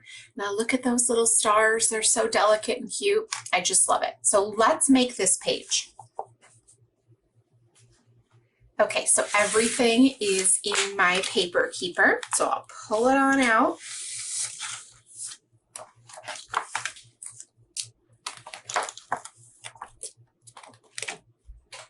All right, so I have pre-trimmed my papers and I have cut or gotten my ephemera all ready to go so that we don't have to delay in that at all later. But side note, how cute is that little guy?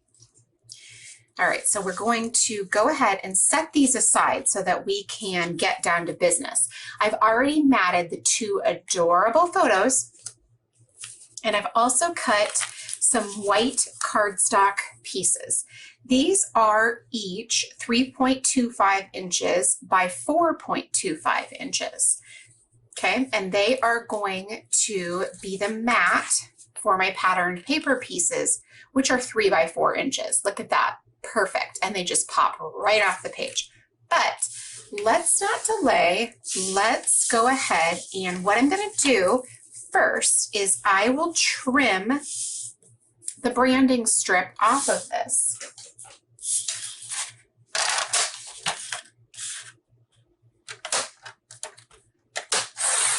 I love it when the branding strips are really usable patterns like this one. And I also really love it because I'm going to add this right down to the bottom right here, and it just really provides an awesome little pop off that page.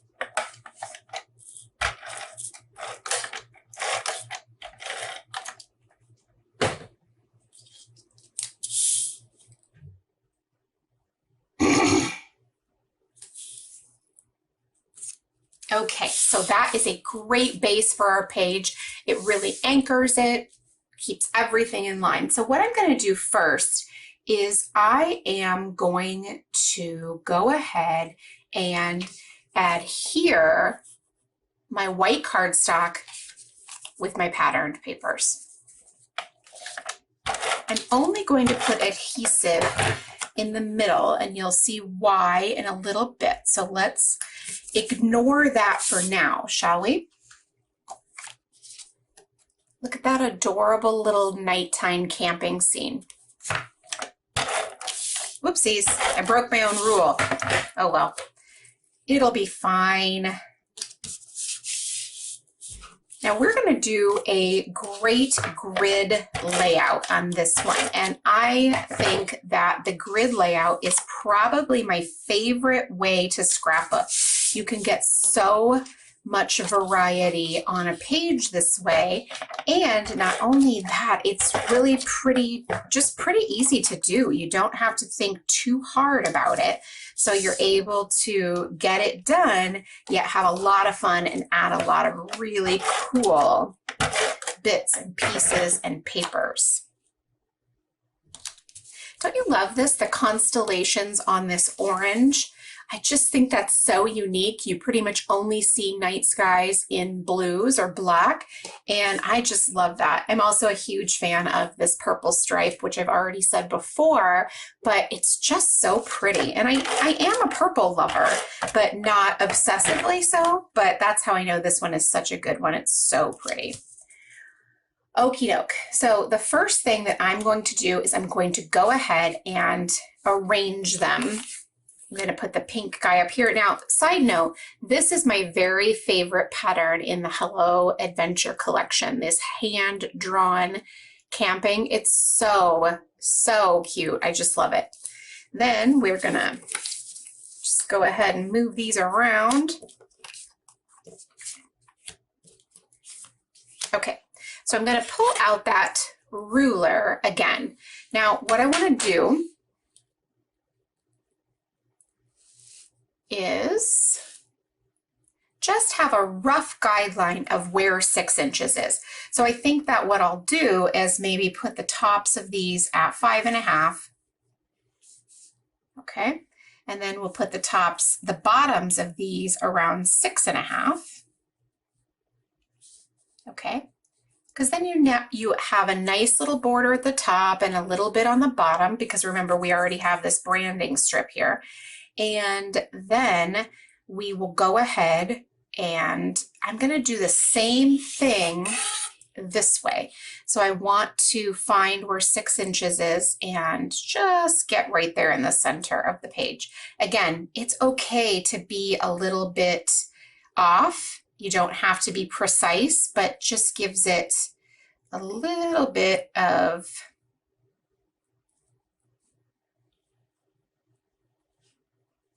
to line everything up. Okay, so I feel like I've got everything lined up there. So I'm going to go ahead and remove my ruler, and then I'm going to start with this guy in the center. And that way I'll add my adhesive. Then I can build all the rest of these around this one right there, and that's pretty easy to do.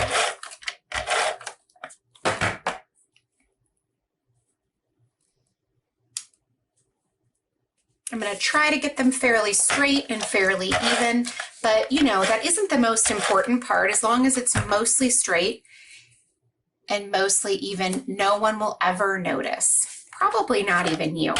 Maybe you, if you're a perfectionist. I definitely would never notice.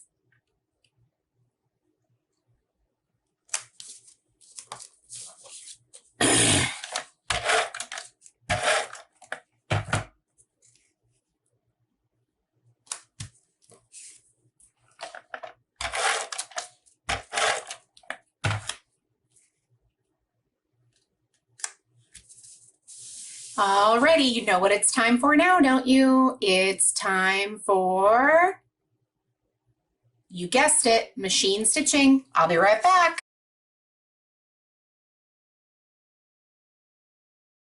All right, look at that. We've got our machine stitching.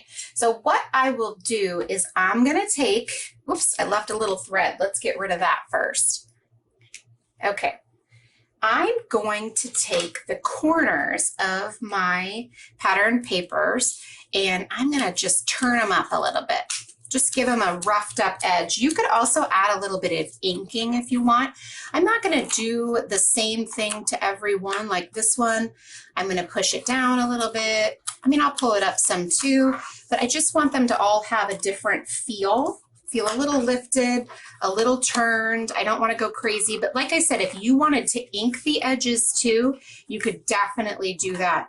It's just fun. It's really fun to play with the papers, especially when you add the ink or the chalk, if you have some of that in your stash, to the edges of these papers. Now, it would be really cool if you took like a turquoise ink and a pink ink, you know, and coordinated with the colors of each, maybe inking up the patterned paper instead. Just lots of different ideas of things that you could do to really make these pop off the page.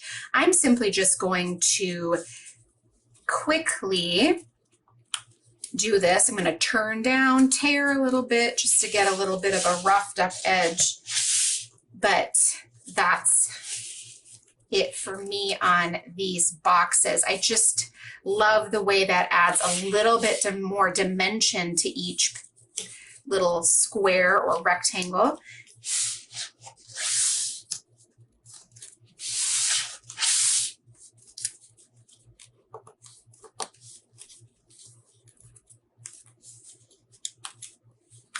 I am not going to focus too much on this because I don't want to waste a whole lot of time doing this. So I'm just going to do a real quick job on some of these. If I had a little bit more time, like I said, I would ink, I would chalk, and I would spend a little bit more time making sure each one kind of had the end result that I wanted. But this does exactly what I wanted it to do. So I'm going to go ahead and start and work my way around the page. So let's start with this pink square. I'm going to take, remember these handy dandy guys, I'm going to grab this cute little tab right here, so adorable, and it's got this, I just don't even know, like so cute, the little animal with the little, you see it, the net, so cute, and I'm going to put it right up here. I love the dimension, I love the contrast in color especially, it's amazing. Then here come my die cuts. This amazing sunshine. Do you see this? All right, so let's add some adhesive. We'll put it up in the corner.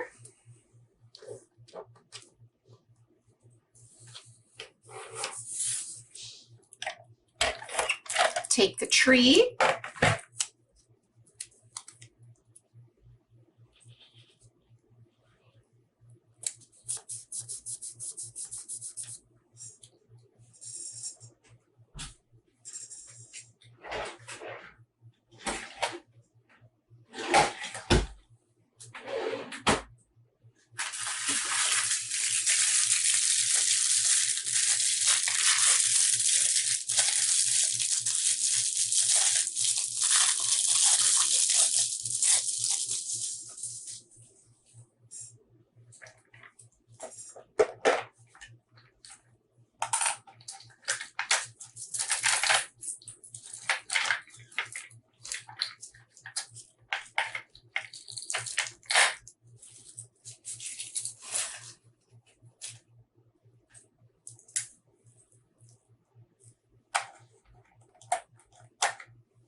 Tell me that's not just the most adorable cluster you've seen, right? Okay, so now we have this amazing, this font is so cute to me. Look at that. Okay, so we'll leave a little adhesive on the back. And we're gonna put this guy right here.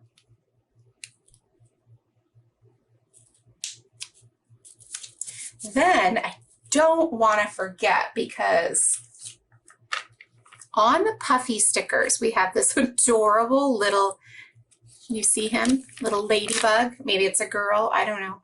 Anyway, I'm going to add it right there. So cute. Look at that corner. So cute. We could stop now and it would just be the cutest thing. But lucky for all of us, I'm going to keep going. I am going to pull out this happy camper little sticker right here. And we're going to use it for the top center of this turquoise box. I love the pop. It's just such great contrast right there. Now the first thing I have is this little heart. I'll put some foam adhesive on the back.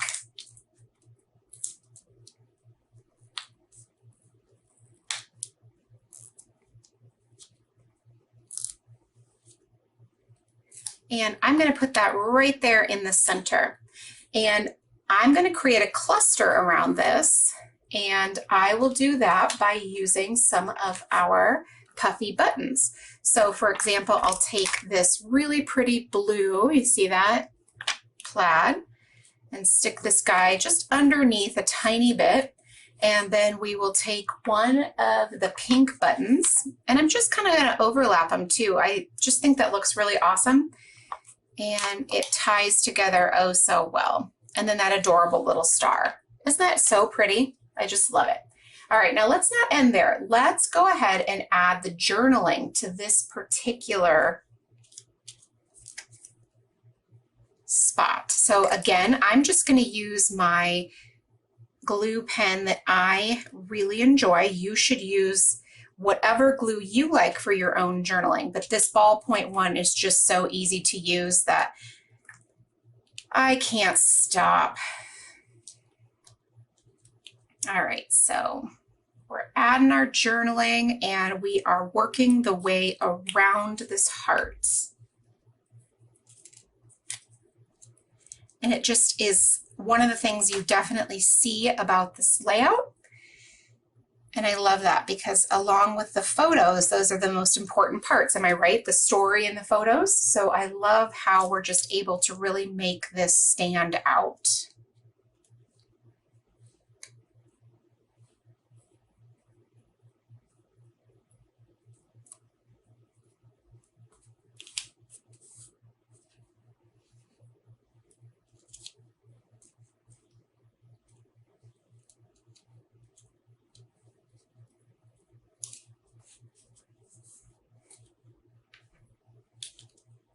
All right, so we're going to add the last one down here at the bottom, and I'm actually just going to go ahead and take it down to the pink and the white. Love it, love it, love it, love it. It looks so cute. Now we're going to leave this one blank because that scene is adorable all on its own and it doesn't need any help from us. But now we're on to our photos. Remember, I already added the mats, so I'm going to take this little cutie and just add some adhesive. And we'll offset this a tiny bit. So he'll go up underneath our die cut so that we can offset him.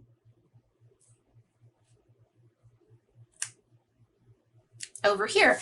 And the back cardstock from my photo and the cardstock from this green square, they overlap. So that's awesome. I'm not cutting off any photo and I'm not cutting off any of the patterned paper either. So now we are into our green square. So we will go ahead and I have this little die cut place as we go. So cute. And I'm going to add the foam square to the back. What is your favorite type of foam adhesive?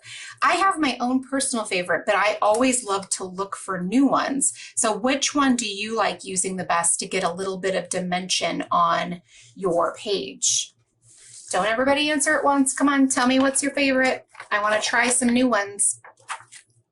All right, so I'm going to take my alphabet stickers and write the word Oregon, and I'm just going to overlap it, placing the middle of the sticker over the bottom of this particular box. So I did the center ones first, just so I could center this. And again, it's rough, it's not perfect. I'm a big eyeballer. I just like to eyeball things. I don't need to make them be perfect. And so I'm just lining them up that way, working from the center out.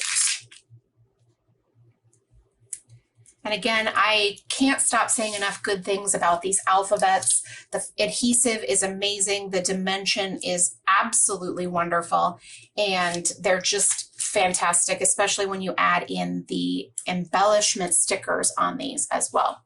See, that already looks so cute, doesn't it? Okay, so now we will add this little cutie.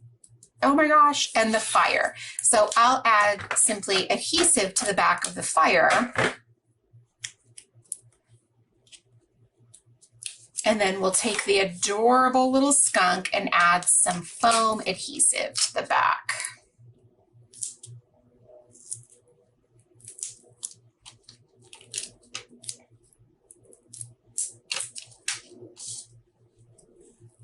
Did you guys answer me what your favorite foam adhesive is?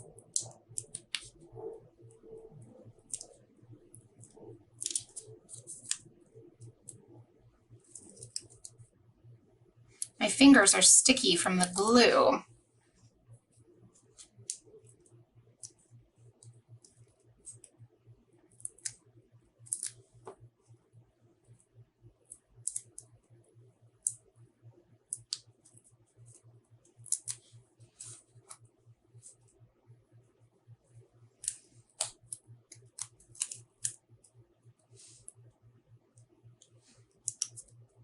Now, I don't know if you could tell, but the little skunk has a marshmallow on the stick, and I just love that. She's roasting a marshmallow on the fire. How adorable is that?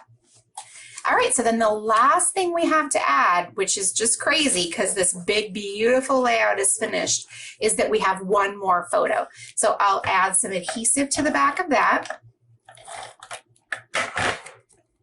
And then I, again, am going to offset this photo. And this time, the bottom of my photo is going to line up with the bottom of my alphas. So I'll just take it over a tiny bit from the right side and then take it down to the bottom there. Didn't that turn out so adorable? Just a great, fun layout with lots going on, but we were still able to get 2 photos and some fun embellishments. So anyway, I still have more cards, more scrapbook layouts, all kinds of stuff. So let's get to creating even more with Hello Adventure.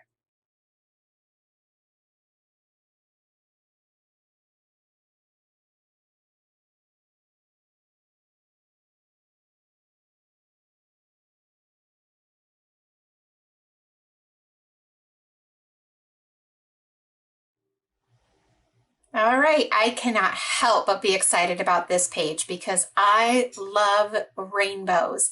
They are absolutely my favorite, and that's exactly what we have on this beautiful page. And not only that, the rainbow background is strips of paper, and we all have those left over from projects, and it complements that beautiful Idaho sky so very perfectly. It's really quite exciting how well this page goes together, don't you think? And then such a cute picture of Becky Adams' family. I absolutely love it. So let's get started. I've put together the elements for this layout in my paper keeper, and I'm going to pull all of these guys out so we can get started. Now, just a note, you can use the coupon code HelloAdventure20 for the whole store for 20% off. So HelloAdventure20 for 20% off our entire store, including these awesome paper keepers. And they are so great for pre-planning projects. I just would be remiss if I didn't tell you how amazing they are.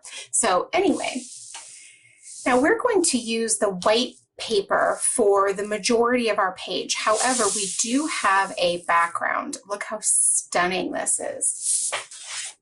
I'm going to go ahead and cut off the branding strip. Now, we are only going to show just a ½ inch around the edges. So what I'm going to do is share with you the quick way that I preserve most of my paper when I'm doing something like this. I'm not precise, but I know that I'm going to use about a ½ inch total on the outside. So I want to leave a little extra room for stability and for adhering. So I'm just going to go to 1 inch. And then approximately an inch out, I'm going to put the blade in the paper, pull it down, and then approximately 11 inches, I'll stop down here, lift it up, rotate my paper, and do the exact same thing all over again. So we'll do that 4 times, bringing it down to about 11 inches. Again, it doesn't have to be precise. I just want to preserve the bulk of this pattern paper, and I know you do too, because these are such pretty patterns, and we're not going to be able to see the back side of, or the majority of this, so why waste it? Now I'll pull this over to an inch. At approximately 1 inch down, I'm going to place my blade right in there, pull it down to about 11 inches. Now there might be, because obviously I couldn't see it, it's really dark and it's hard to see the lines, so it's still connected in little corners, as you can see. So I'll just use my scissors and just cut these. And they don't need to be precise because, again, remember, we're not going to see these. We're going to cover this with our patterned paper. So see, now we have this empty frame, and I still have this nice big piece of patterned paper. So I'll just set that aside, and my trimmer as well. Oh, actually, that's not true. I'm going to leave my trimmer out. All right, so I'm going to push aside my strips of patterned paper, and I'm simply going to trim a 1/4 inch off of each of my sides.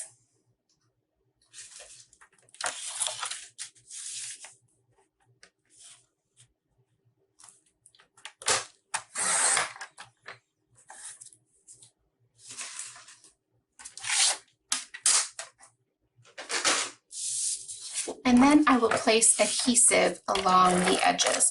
And again, I'm not going to go crazy, but I'm going to place enough that I get a good solid seal to the background paper. I'm just going to be cautious to make sure that I only have a little bit peeking out.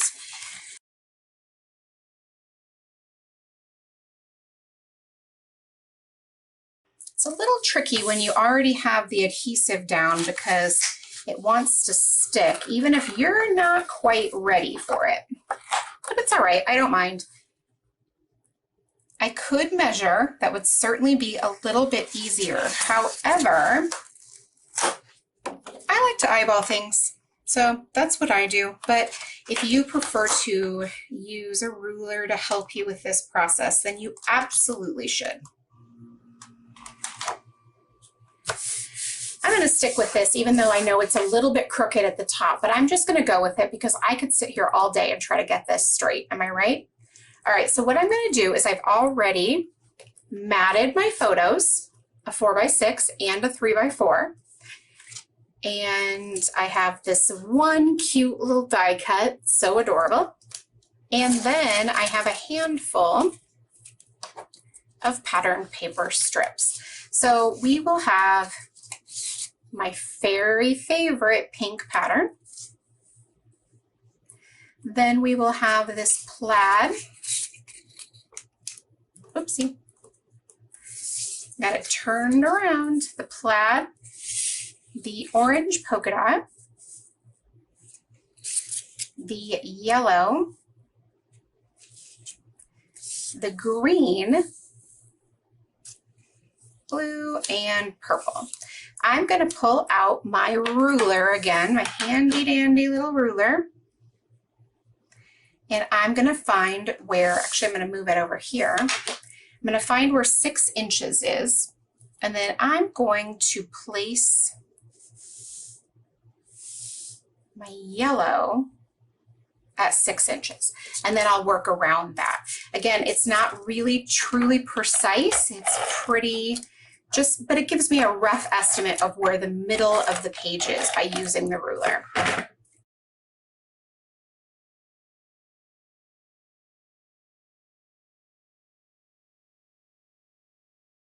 All right, so now I can just adhere the rest of these strips with this as my center.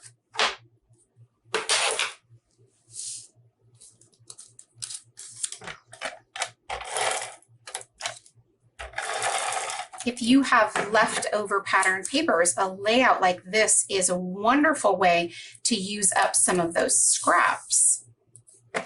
And you wouldn't have to do rainbow. You could just do color families. You could do blues or greens or mix together blues or greens or whatever your favorite combo of colors is for your scrapbook pages.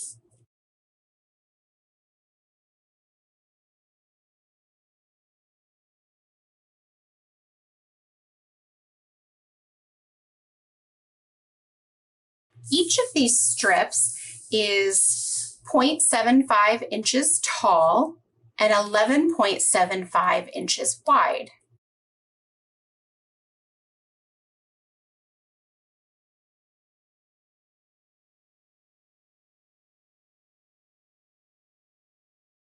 Look at that beautiful color. I just love it. And the back side is amazing too. So pretty.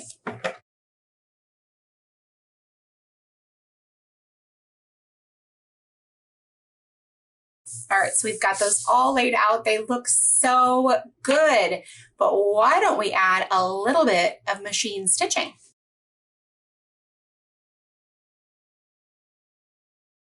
All right, so that adds such an amazing element of texture to this layout, and I'm just so excited about this one.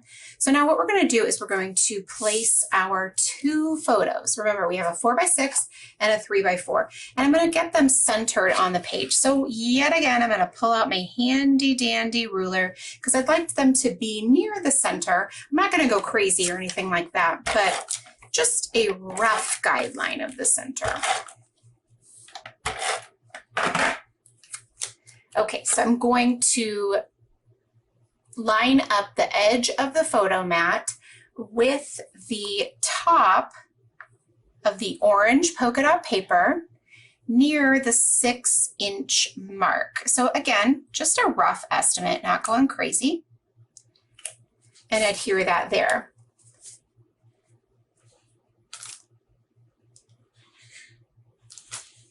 And I'm going to adhere my 3x4 photo.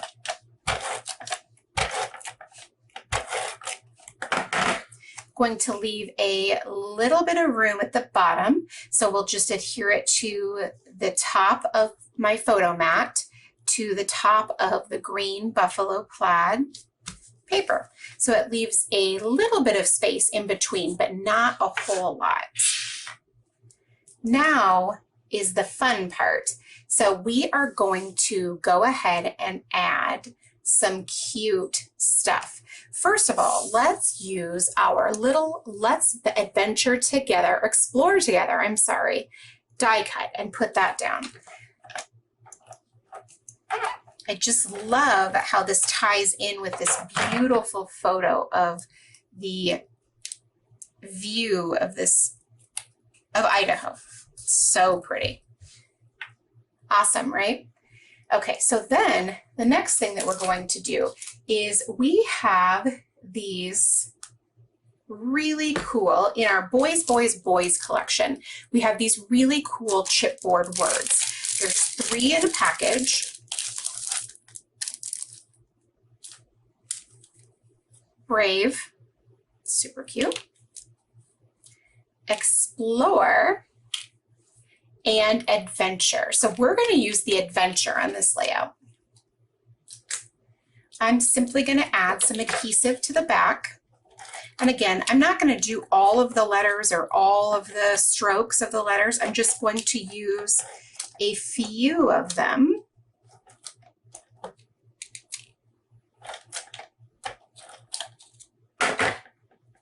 Make sure my adhesive isn't showing out the back. So cute. And I'm going to let this overlap the photo just a little bit. So I'm going to have it be on top of my 3x4 photo, and I'm going to have the D. See, I'm going to move that over just a tiny bit.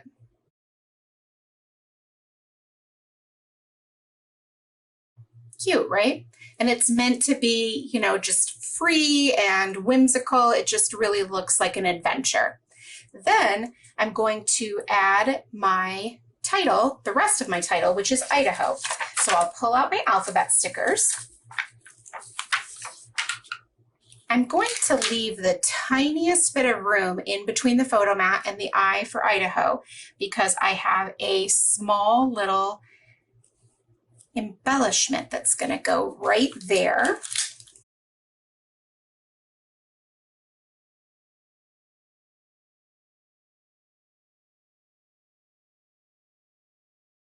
Actually, you know what? I'm going to move these up a tad bit.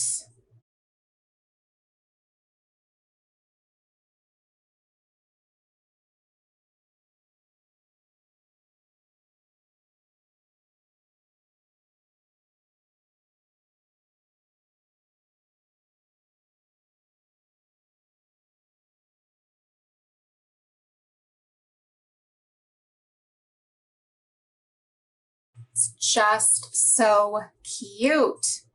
Okay, so then 12 by 12 sticker sheet to the rescue. We are going to take this Let's Get Lost flag. I'm going to turn it over and I'm going to use some of my foam squares on the back to give it a dimensional effect. You could use a little bit of baby powder on the back to remove the stickiness first, if that's what you wanted to do. I don't really mind. My adhesive squares stick fine to the sticker portion, so I'm not worried about removing the stick, but if you like to add a little bit of baby powder to get rid of that, you certainly should.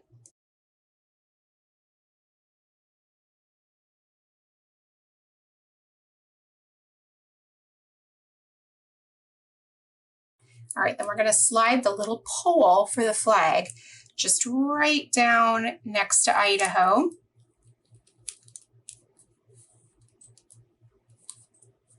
Cute, right? So fun. Now, the last part that we're going to do is we are going to add the floral. Remember this guy? So cute. Down at the bottom. We'll have our turquoise flower meet in the center. And we can add our journaling.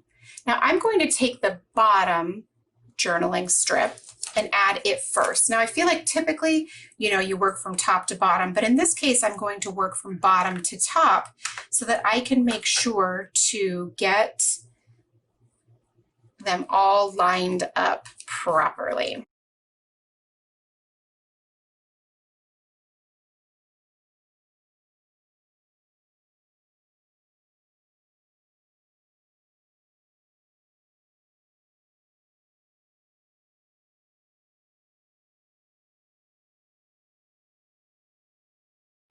And voila, another really beautiful, colorful page that thanks to these paper strips, you don't need a ton of embellishing at all. Your beautiful photos and the pattern papers from Hello Adventure can do all of the hard work on this page themselves.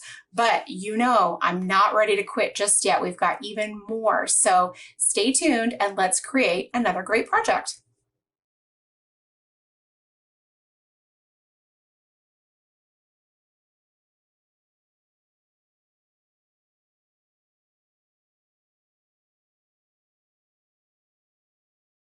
Hi everybody, this is Sean from Stamp & Scrapbook Expo, and I am so glad to have you join me today so I can teach you how I made my adorable little Hello Adventure step card. Isn't that so cute? This is part of the new release by Keep It Simple Paper Crafts called Hello Adventure. So I'm going to switch to a different camera and we'll go ahead and get started. See you soon. All right, so I wanted to show you the card first that you'll be making with me. It is a side step card. I chose to do this style of card because I love the way that you can add different elements to it and use a bunch of the different stamps and create kind of like a little scene. And by that, I mean with the different layers and steps, you can create things in the background, in the middle, and in the foreground. Aren't these just adorable little characters? Super cute. So I'm going to show you what I used. This is the 6x8 stamp set called Adventure Awaits. And you've got a couple of the little characters. I absolutely love the RV. The clothing line with the little clothes and the skunk on it is just too cute. You've got a little sun, so you can make it a day scene. And then you've got some great sentiments. This one is called Adventure Awaits. And you've got another 6x8 stamp set called Find Your Wild Side. This one has more characters. You've got the moon and the stars, a little campfire, a little tent, a little fox, and some more sentiments for you to use. And then there's a 4x6 stamp set, a background, a wood grain background. I did not use this on this project. However, this is probably my 6th one in my collection of stamps. I always feel like you can't have enough of the wood grain backgrounds because all of them are different from every manufacturer. You've got different lines, thickness and thinness. The knots are in different places. So depending on the look that you're going for, it's really good to have a few of these in your arsenal. So I went ahead and pre-stamped all of my images, and I am using Copic markers to color with today. That's my absolute favorite coloring medium. You can use any coloring medium of your choice. I have listed all of the colors that I used in the directions, and I will be coloring 2 of the little characters with you today, as well as the RV. So I'll be doing the butterfly and the skunk and the RV. All the other ones, you've got colors listed, so you can do that on your own time. And with paper, I'm using alcohol markers, Copics. You want to use an alcohol blending paper. I am using Copic Express It paper. It's my absolute favorite. Another brand that I really love is Sweet Sentiment paper. It has a little glitter in it. So when you color, you can see just a little bit of the glitter in the background. That's not what I was going for on this, the look I was going for, but it is a fantastic paper. Also, ink. Your ink is very important. You want to make sure you use something that's compatible with alcohol blending markers. I use Memento Tuxedo Black ink to stamp my images. So let's go ahead and get started. I'm going to start with the butterfly, and we're going to work on her skin. And I'm going to try to remember to put the caps up here so you can see what colors I'm using, but I'm starting with EO4. And I just go in there. And I always color dark to light. So I just use a little bit. I do like to go back in sometimes and do a second layer. Next color is E11. And you're just gonna go very gently over the EO4 and a little bit outside of the line, not a lot. And then E21 is your next color. Starting in all the color, pushing your way out. I tend to bring this one out just a little bit further, a lot bit further actually, because this is the main color of the face. And I like to go back over everything and just make sure the lines are nice and blended between the colors. And then I'm gonna go in with E00, wrong side. And with this one, I'm just gonna go over a little bit of the line just to blend it out, and then back over the entire thing again, blending.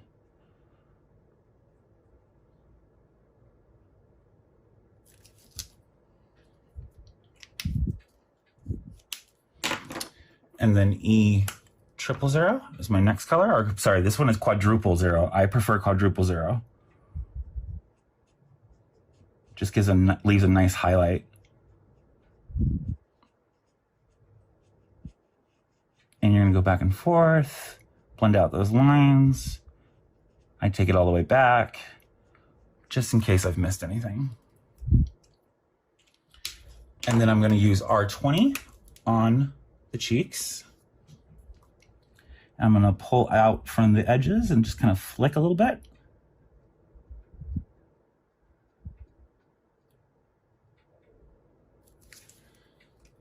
And then I'm gonna go back with my E quadruple zero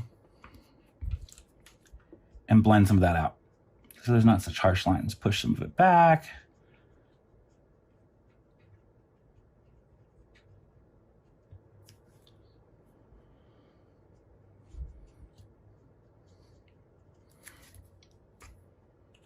All right, that's it. Super easy. I actually go over it 2 times because I like the depth that it brings when you go over it a second time.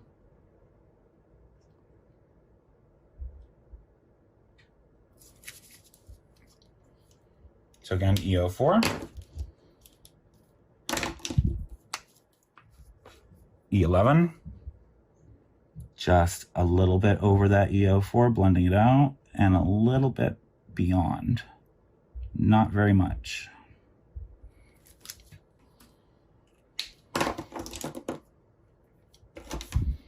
E21 is my next color.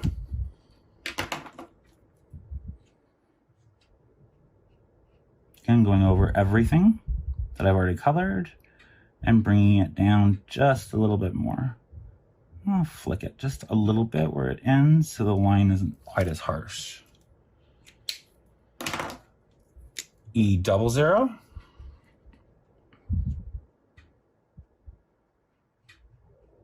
This time I'm not going to go back over all the color. I'm just going to go back over where the line ends from the color previous. And E00.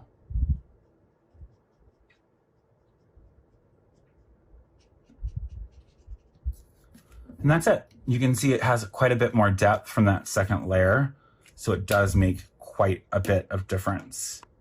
Okay, now we're gonna move on to her hair. For her hair, I'm doing BV02 and BV00. So with the BV02, I'm just gonna go kind of outline things. And excuse the helicopter in the background if you can hear that. I live in a major metropolitan city. It is never quiet. I'm just kind of outlining things and leaving some white, which I will then go back over with BV00. Blend out that line.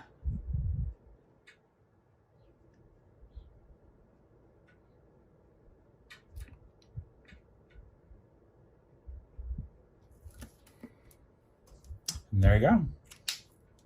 There is her hair. So now I want to move on to her outfit. For her outfit, I use BV08, BV04, BV13, and BV02. I'm going to have those ready. So BV08 is, it's a very dark color. So with your darker colors, I like to take both caps off. It helps to equalize the pressure in the marker so that you don't accidentally get a huge blob on your coloring and everything is ruined and you have to start over. So again, I'm just going around and outlining things. And my apologies, I'm not used to filming my coloring. So I'm trying to find the right angle that you can see that I can still color without messing up. So she's gonna have a little shadow on her costume down here. I'm gonna put a little shadow under her neckline. And I like these shadows nice and thick under the neckline. You can see. And then I'm just gonna go down, kind of outline things.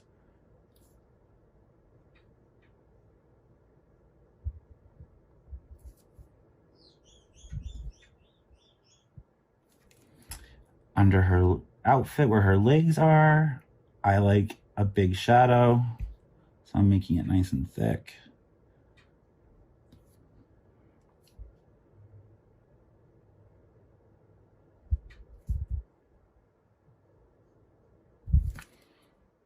You can kind of see where I did the shadow there. It really looks like shadow there because I like to do it nice and thick. The next color is going to be BV04. Even though this color isn't super dark, when you start getting into the reds, the blues, the blue violets, I like to take off both caps to equalize the pressure, just prevent any boo-boos. You're going over it just a little bit, bringing some of the color out.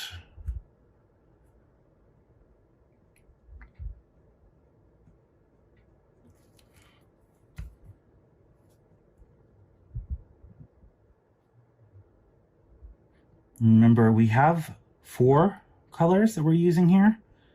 So you don't want to take up too much space with your first 2 or 3 colors because you've got to go back in it with more.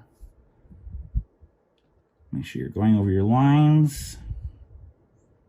FYI, I color outside of the lines.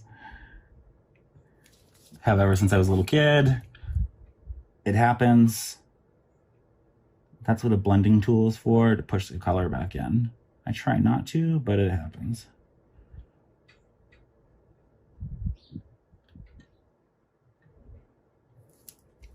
And I'm going to bring some of it into the wings too.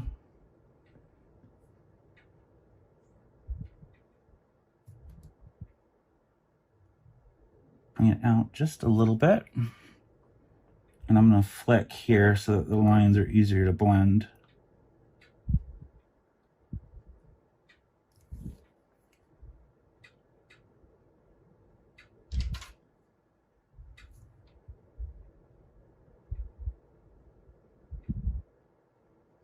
Try not to get in the little white spaces, these little shapes, because we're going to do different colors in there. If you do, it's okay. Most of the colors that I'm using in there are kind of on the dark side anyway. Same thing on the other side.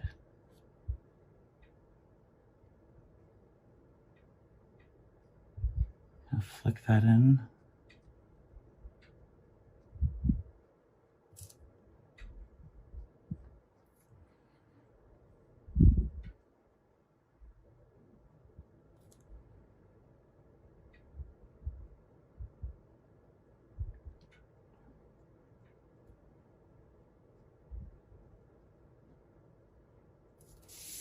Okay, and we gotta get our arms.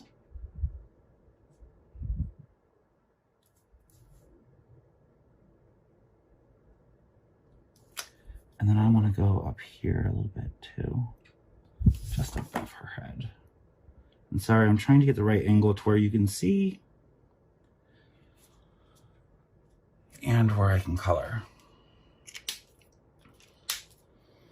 All right, so that was BV04. Now I'm going to use BV13. Again, I'm taking off both caps.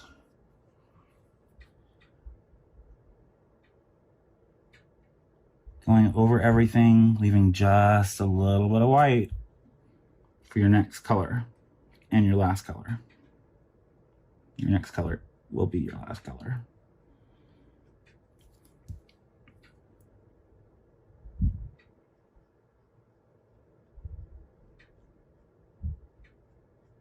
And I go over everything multiple times because of the light, the lines. I like to get rid of those lines.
Okay, that's good.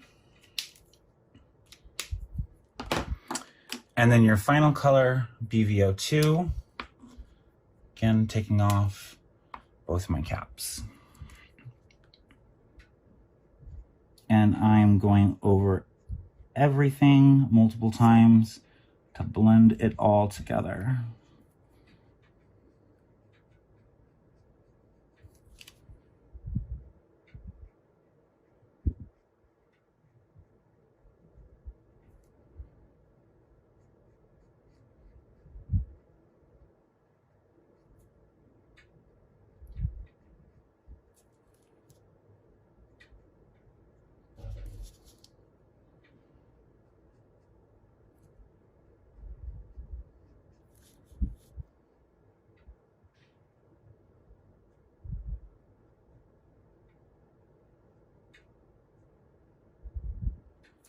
And I'm finishing up with this color in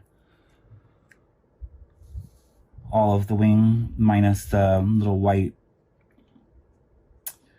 shapes, for lack of a better word, because I'm going to do colors in there. She's going to be a very colorful butterfly.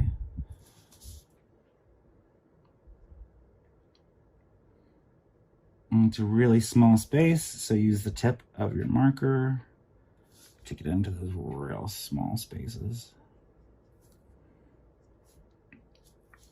That. You'll notice I turn the paper a lot. It's just great to be able to get into different angles. I always do that. It's just very helpful.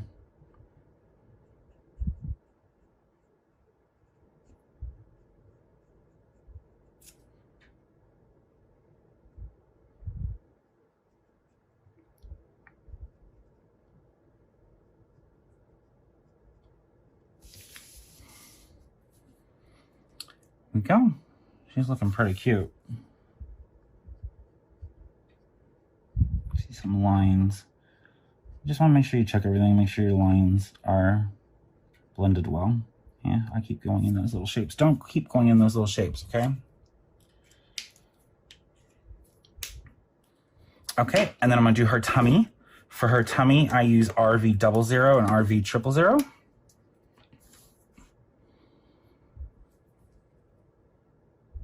And with the RV00, I'm just doing kind of like an outline. Go. And with the RV000, I'm just gonna go over everything.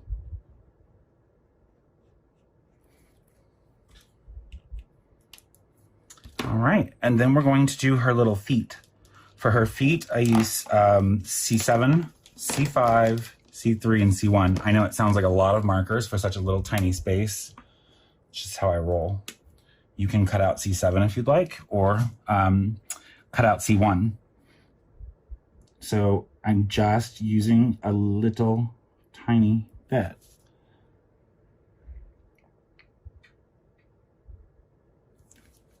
Very little bit.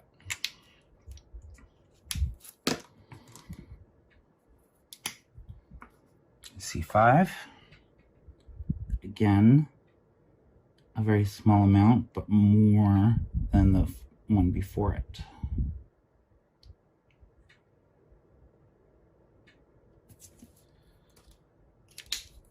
And then you're going to go in with C3.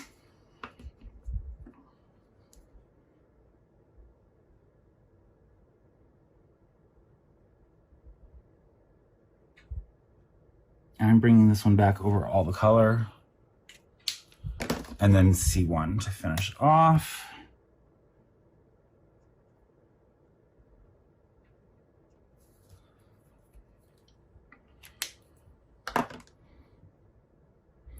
There you go. And then for the inside of her wings, I'm going to do one area in a pink color. So we're going to do R85 and R32. Get these out of the way.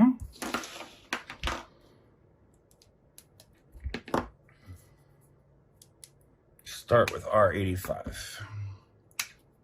And remember with the R's, I like to take the cap off completely. Pull up my sample and see exactly where I put the colors. All right, so with R85, I did the inside of the shape. I did the whole thing with just the one marker. And you can do whatever you want. Use whatever colors you want. I just wanted to replicate my sample. And then I'm going to use it here, which will actually help cover up the fact that I went outside the lines.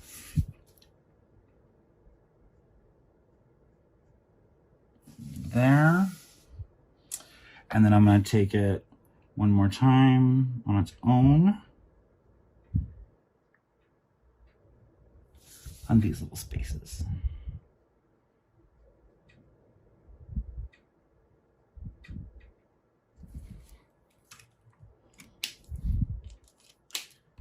And then RV32. Go over the line a little bit, kind of blend it out.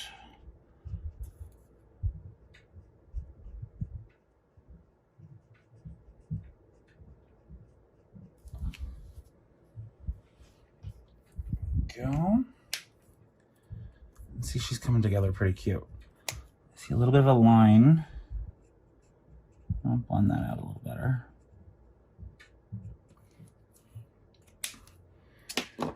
All right, and then we're gonna do a teal color. So I'm gonna use BG49 and BG23.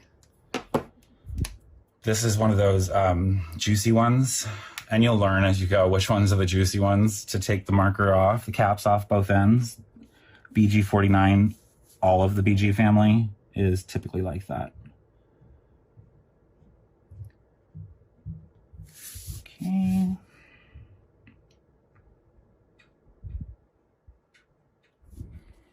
Go. I'm just doing the lines. My lines aren't straight. They'll never be straight. That's what blending's for. BG23 is next.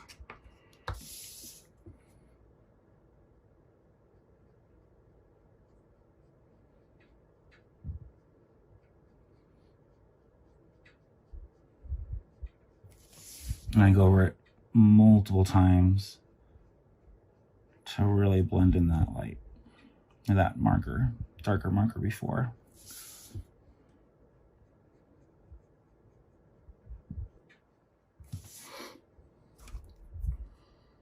Go. And then I did use the BG23 in a couple other areas, but I use it on its own. So let me give this back up here so you can see what I'm using.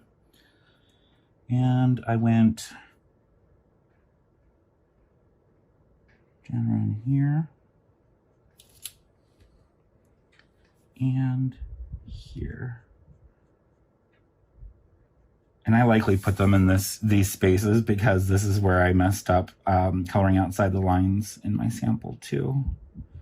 I got violet inside these little white shapes, and these colors cover that.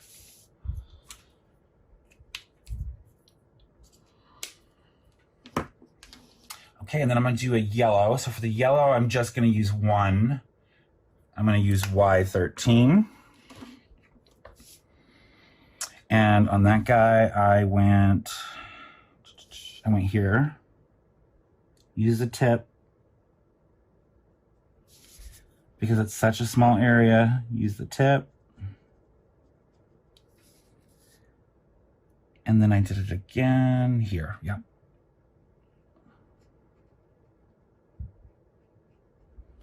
And here. And it looks like I missed a little of the blue in there. So I'm gonna jump back to one of my blue colors. I'm not gonna use the darkest, I'm gonna use the second to the darkest, which is BV04, and get in there. And then on the last two spots, I used Y17. It's a little bit more of a yellowy orange. It's not quite as bright as the Y13 is.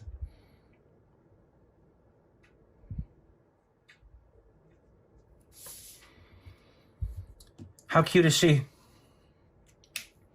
Now, if you've got any boo-boos, you can go in with your colorless blender and you can push those boo-boos in. It's not really a blender, so that you don't use it to blend. I don't know why they call it a blender, but that's not what it is.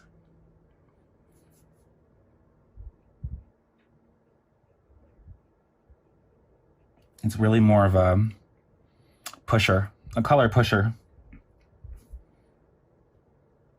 Not bad.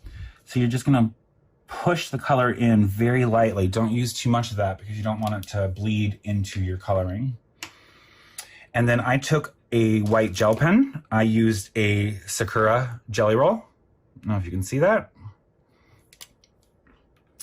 And I just do cute little dots here and there to add just some texture, some fun.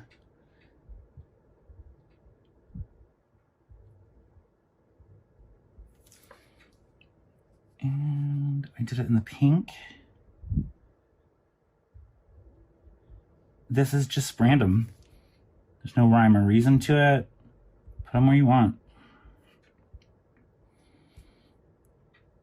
And then I did it in the teals in the bottom. Again, this is just adding some cute texture, making it a little more fun and different. And then with these images, they're so cute, I like to do a little highlight.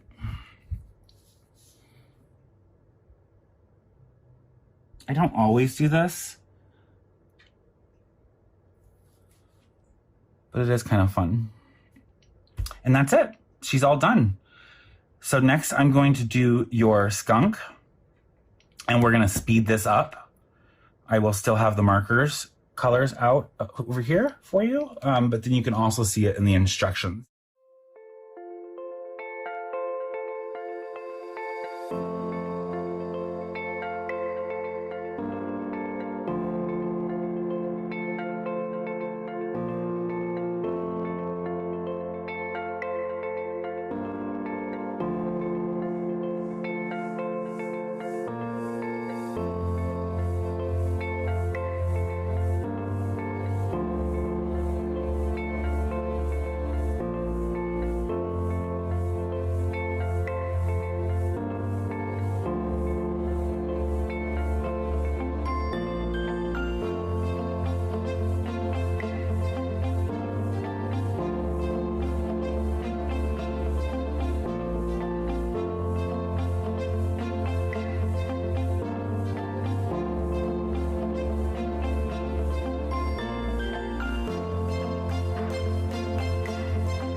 Okay, so when we get here, we're actually going to be cutting most of the tire off, so it doesn't matter how this looks. I am using C5 and C3 on here. I'm also not coloring the hitch here because we're going to be cutting it off to fit on our card.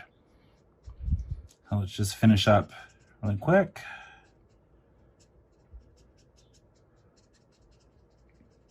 And if I got to the lines, it's fine, because again, not going to be seen.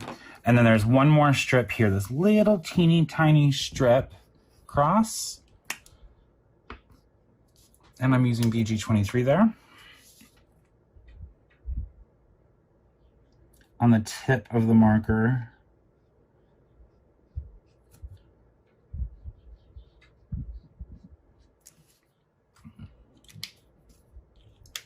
And actually, before we move on, I don't like the color of the hinges, so I'm just going to change them a little darker. Okay, so I'm going to grab my Sakura Jelly Roll again, and I'm just going to do some highlights. There's no rhyme or reason to why I do it, and I don't always do it. I just feel like with these images, they're so cute. I just really want to add them, and I don't know why.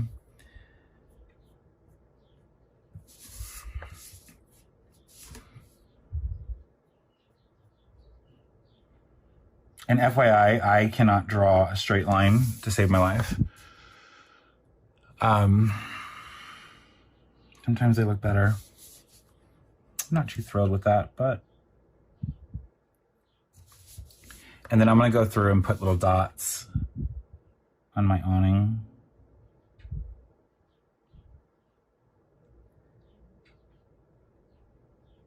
Not necessary, just adding a little texture.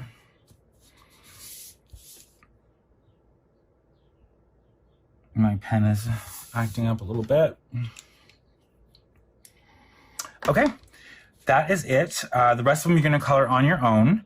I stamped 3 trees to use in my sample. I'm going to go ahead and cut all of these out with a Brother scan and cut. If you want to fussy cut them, if you have a scan and cut, fantastic. It makes life so much easier.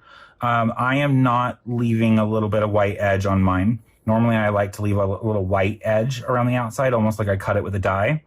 I'm not going to do that for this project because space is limited on this project on my canvas. So go ahead and fussy cut these out or cut it out with your scan and cut, and we'll be right back.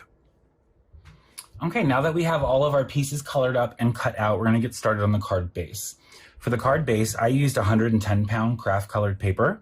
You do want to make sure that you use 110-pound paper for the base of the card when you're making a step. I have tried before with less, and within an hour or two, it looks like this.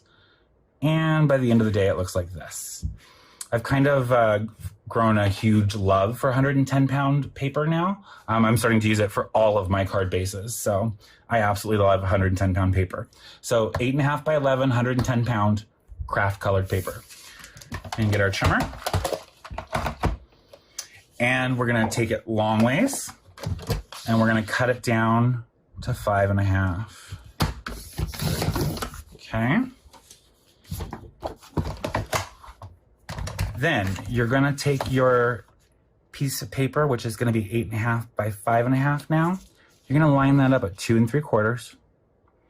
And you're going to cut right smack dab in the center from 1 3/4 down to 7.5. So start the cut at 1 3/4 down to 7.5. So 1 3/4, 7.5. I have mine pre-cut so that my head does not get in the way.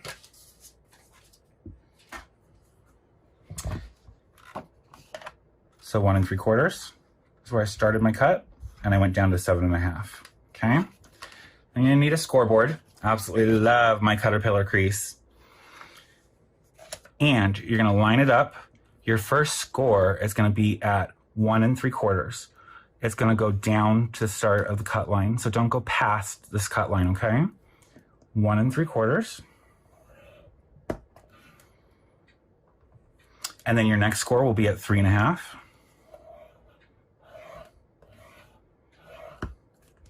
Your next score will be at 5. And if I'm going too fast, don't worry, because I've got all the score marks in the instructions. And remember, you're only going down to the cut line. Don't go any further past the cut line. Next score, 6.5. Your very last score, 7.5.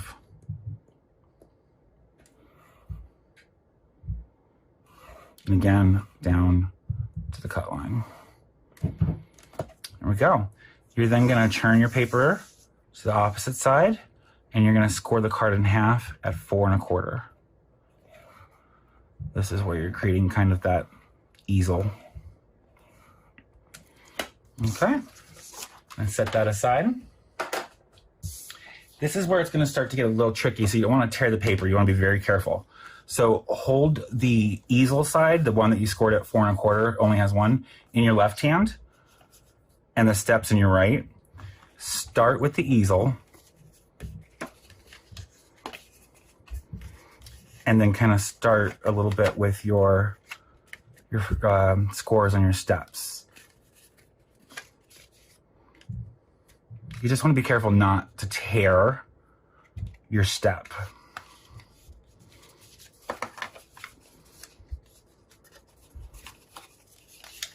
Okay, and then I'm going to take a Teflon bold folder, and I'm going to really give it a good score. Make it nice and flat. And there we go. You've got your step card. The biggest step is in the front, the smallest step is in the back. I did that on purpose because I wanted my stuff all the way in the back to be on a smaller. I wanted the larger box step up towards the front, okay? So there's your card. I've gone ahead and cut out all of my mats. And I am a big fan of numbering all of my mats. So you've got all the instructions, all your measurements in there. I'm missing number 2. Oh, 2's there. All the measurements are in there. You've got your white mats. You've got your green mats. And then you've got your starry sky. So everything is numbered on the back so that I line it up correctly. It's going there, believe it or not. 3, 4. This one's going here. Okay. And then I used a walnut stain ink, and I inked up all the edges of the green. We're using the side with the lines, the really thin lines here. I also inked up the edges of the starry sky. So let's go ahead and put it all together.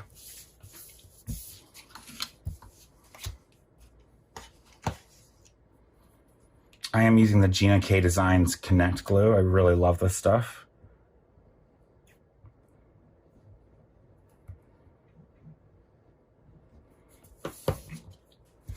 All right.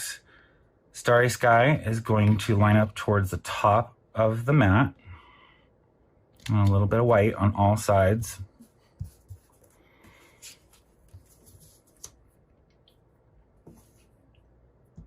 And because I have my numbers, I know automatically which mat it goes on without measuring again. I say that, but we'll see. Go. Set that aside to dry. Got 1 and 1.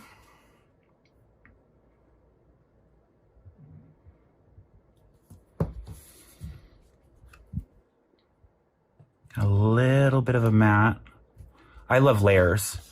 So you'll find that's why I do my layers like this, my cards like this. I just love, for me, the more layers, the better. And that's also why you need a nice 110-pound cardstock, so that your base doesn't fall apart with all the layers.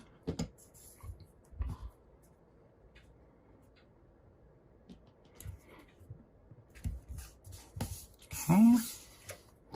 And then number 4.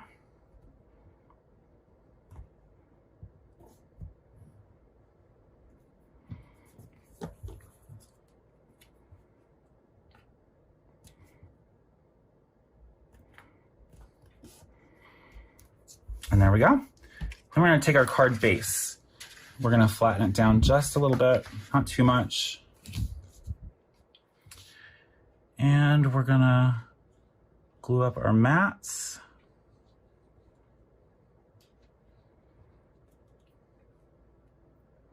Oh, I wish I had a brand new bottle of glue. Probably should have thought about that.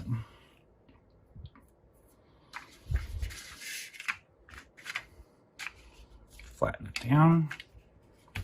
And we're gonna give ourselves a little bit of a mat in the craft. With my big fingers, I get glue everywhere. I have the coolest little glue eraser. Let me say that now, but I can't find it. All right, so our next one, which is number 2, it's gonna go, I'm sorry, number 3. It's gonna go in the front.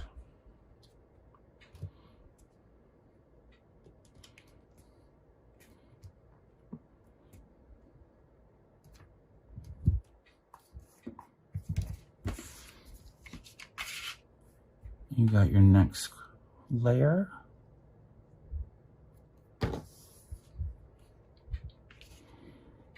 Middle. Down.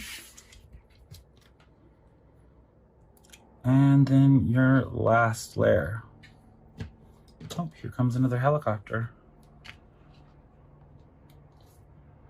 There you go. That one's a little sideways, but it's okay. It's handmade. It's part of the joy of handmade.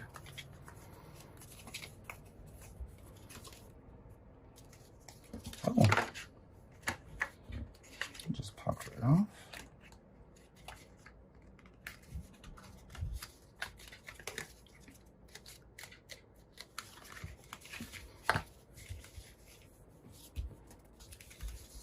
Okay, there we go. Super cute.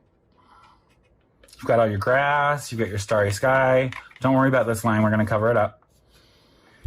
All right, now we're gonna take all of our little characters, all the things that we pre-colored. I'm gonna start with the tree.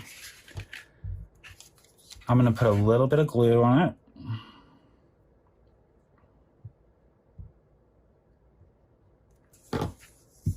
And I'm gonna adhere it to the very last step with the stamped edge coming off here. You don't want it to come here because it'll prevent the card from folding correctly and you could tear it. And go up a little higher.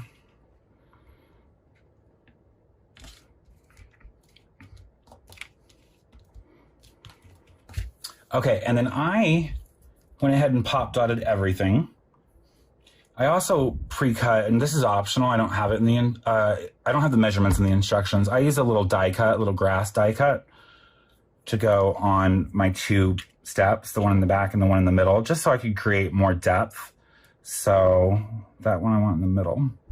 So I'm gonna go ahead and get that guy with my Elizabeth Craft tweezers because my hands are so big.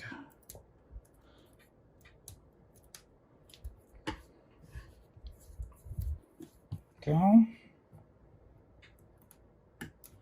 And I'm gonna put it right over the base of the trees. And then I'm going to take my little tent that I colored out, or cut out. And just on the bottom,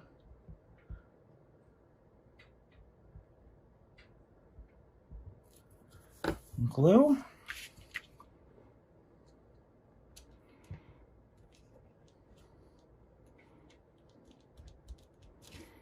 And there you go. Yep, start the beginnings of a little scene.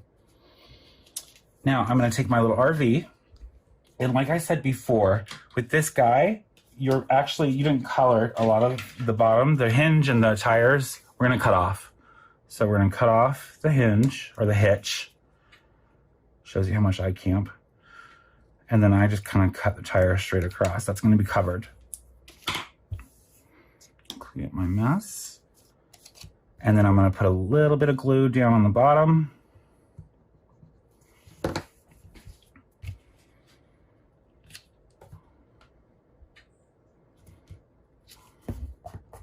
Go. I've got another extra layer that's pop dotted up or foam squared up.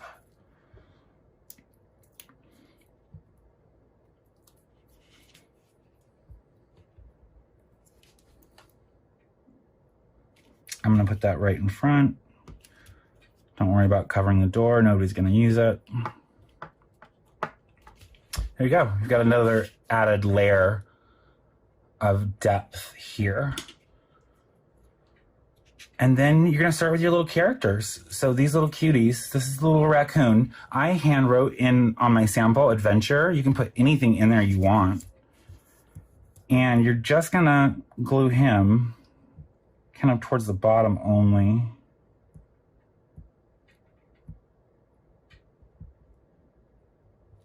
Okay.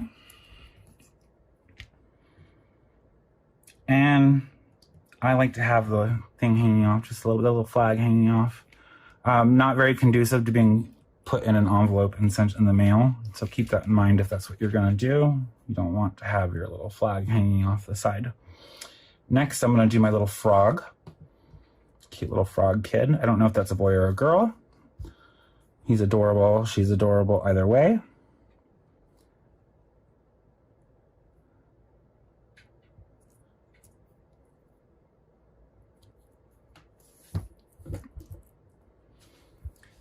And put it right smack in the middle of your scene, kind of covering up that little seam line there. All right. See how cute it's coming together so far? Really is adorable. All right, so next I'm going to take the campfire, and I've already put some foam squares on the campfire.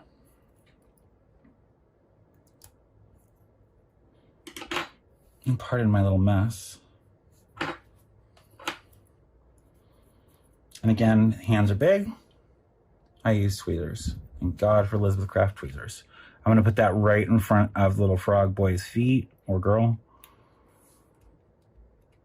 And because you've got that little depth there with the foam squares, it makes it so it doesn't look like it's burning his feet. And then you've got your little fox. You've got some foam squares on him.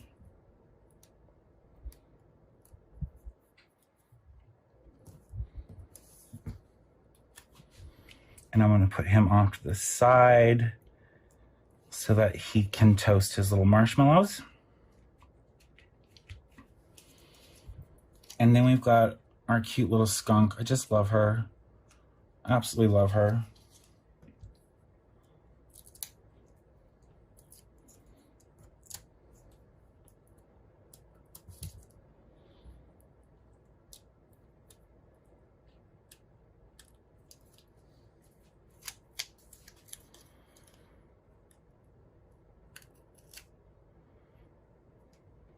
Put her right there so she can be part of the fun. And then we've got our adorable little butterfly girl. I just love her. And actually, I grabbed the wrong one because she doesn't have her little polka dots.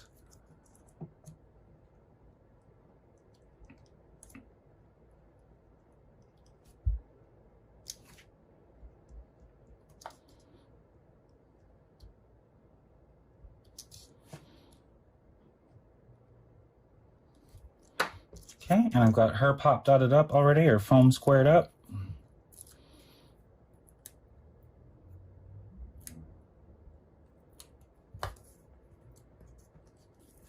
I'm going to put her up towards the top of the card.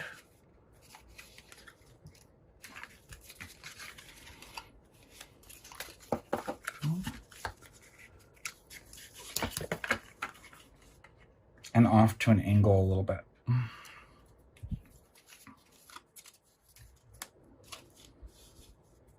Watch her little antennas.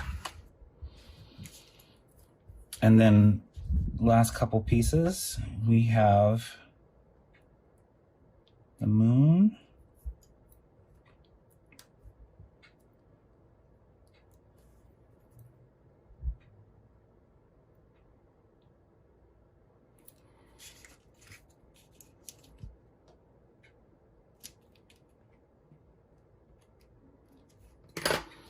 And I'm gonna glue this down just a bit more right underneath.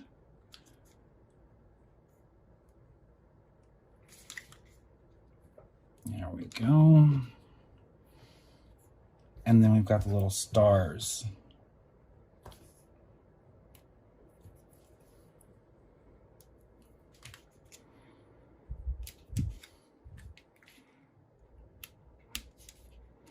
Do this one back here.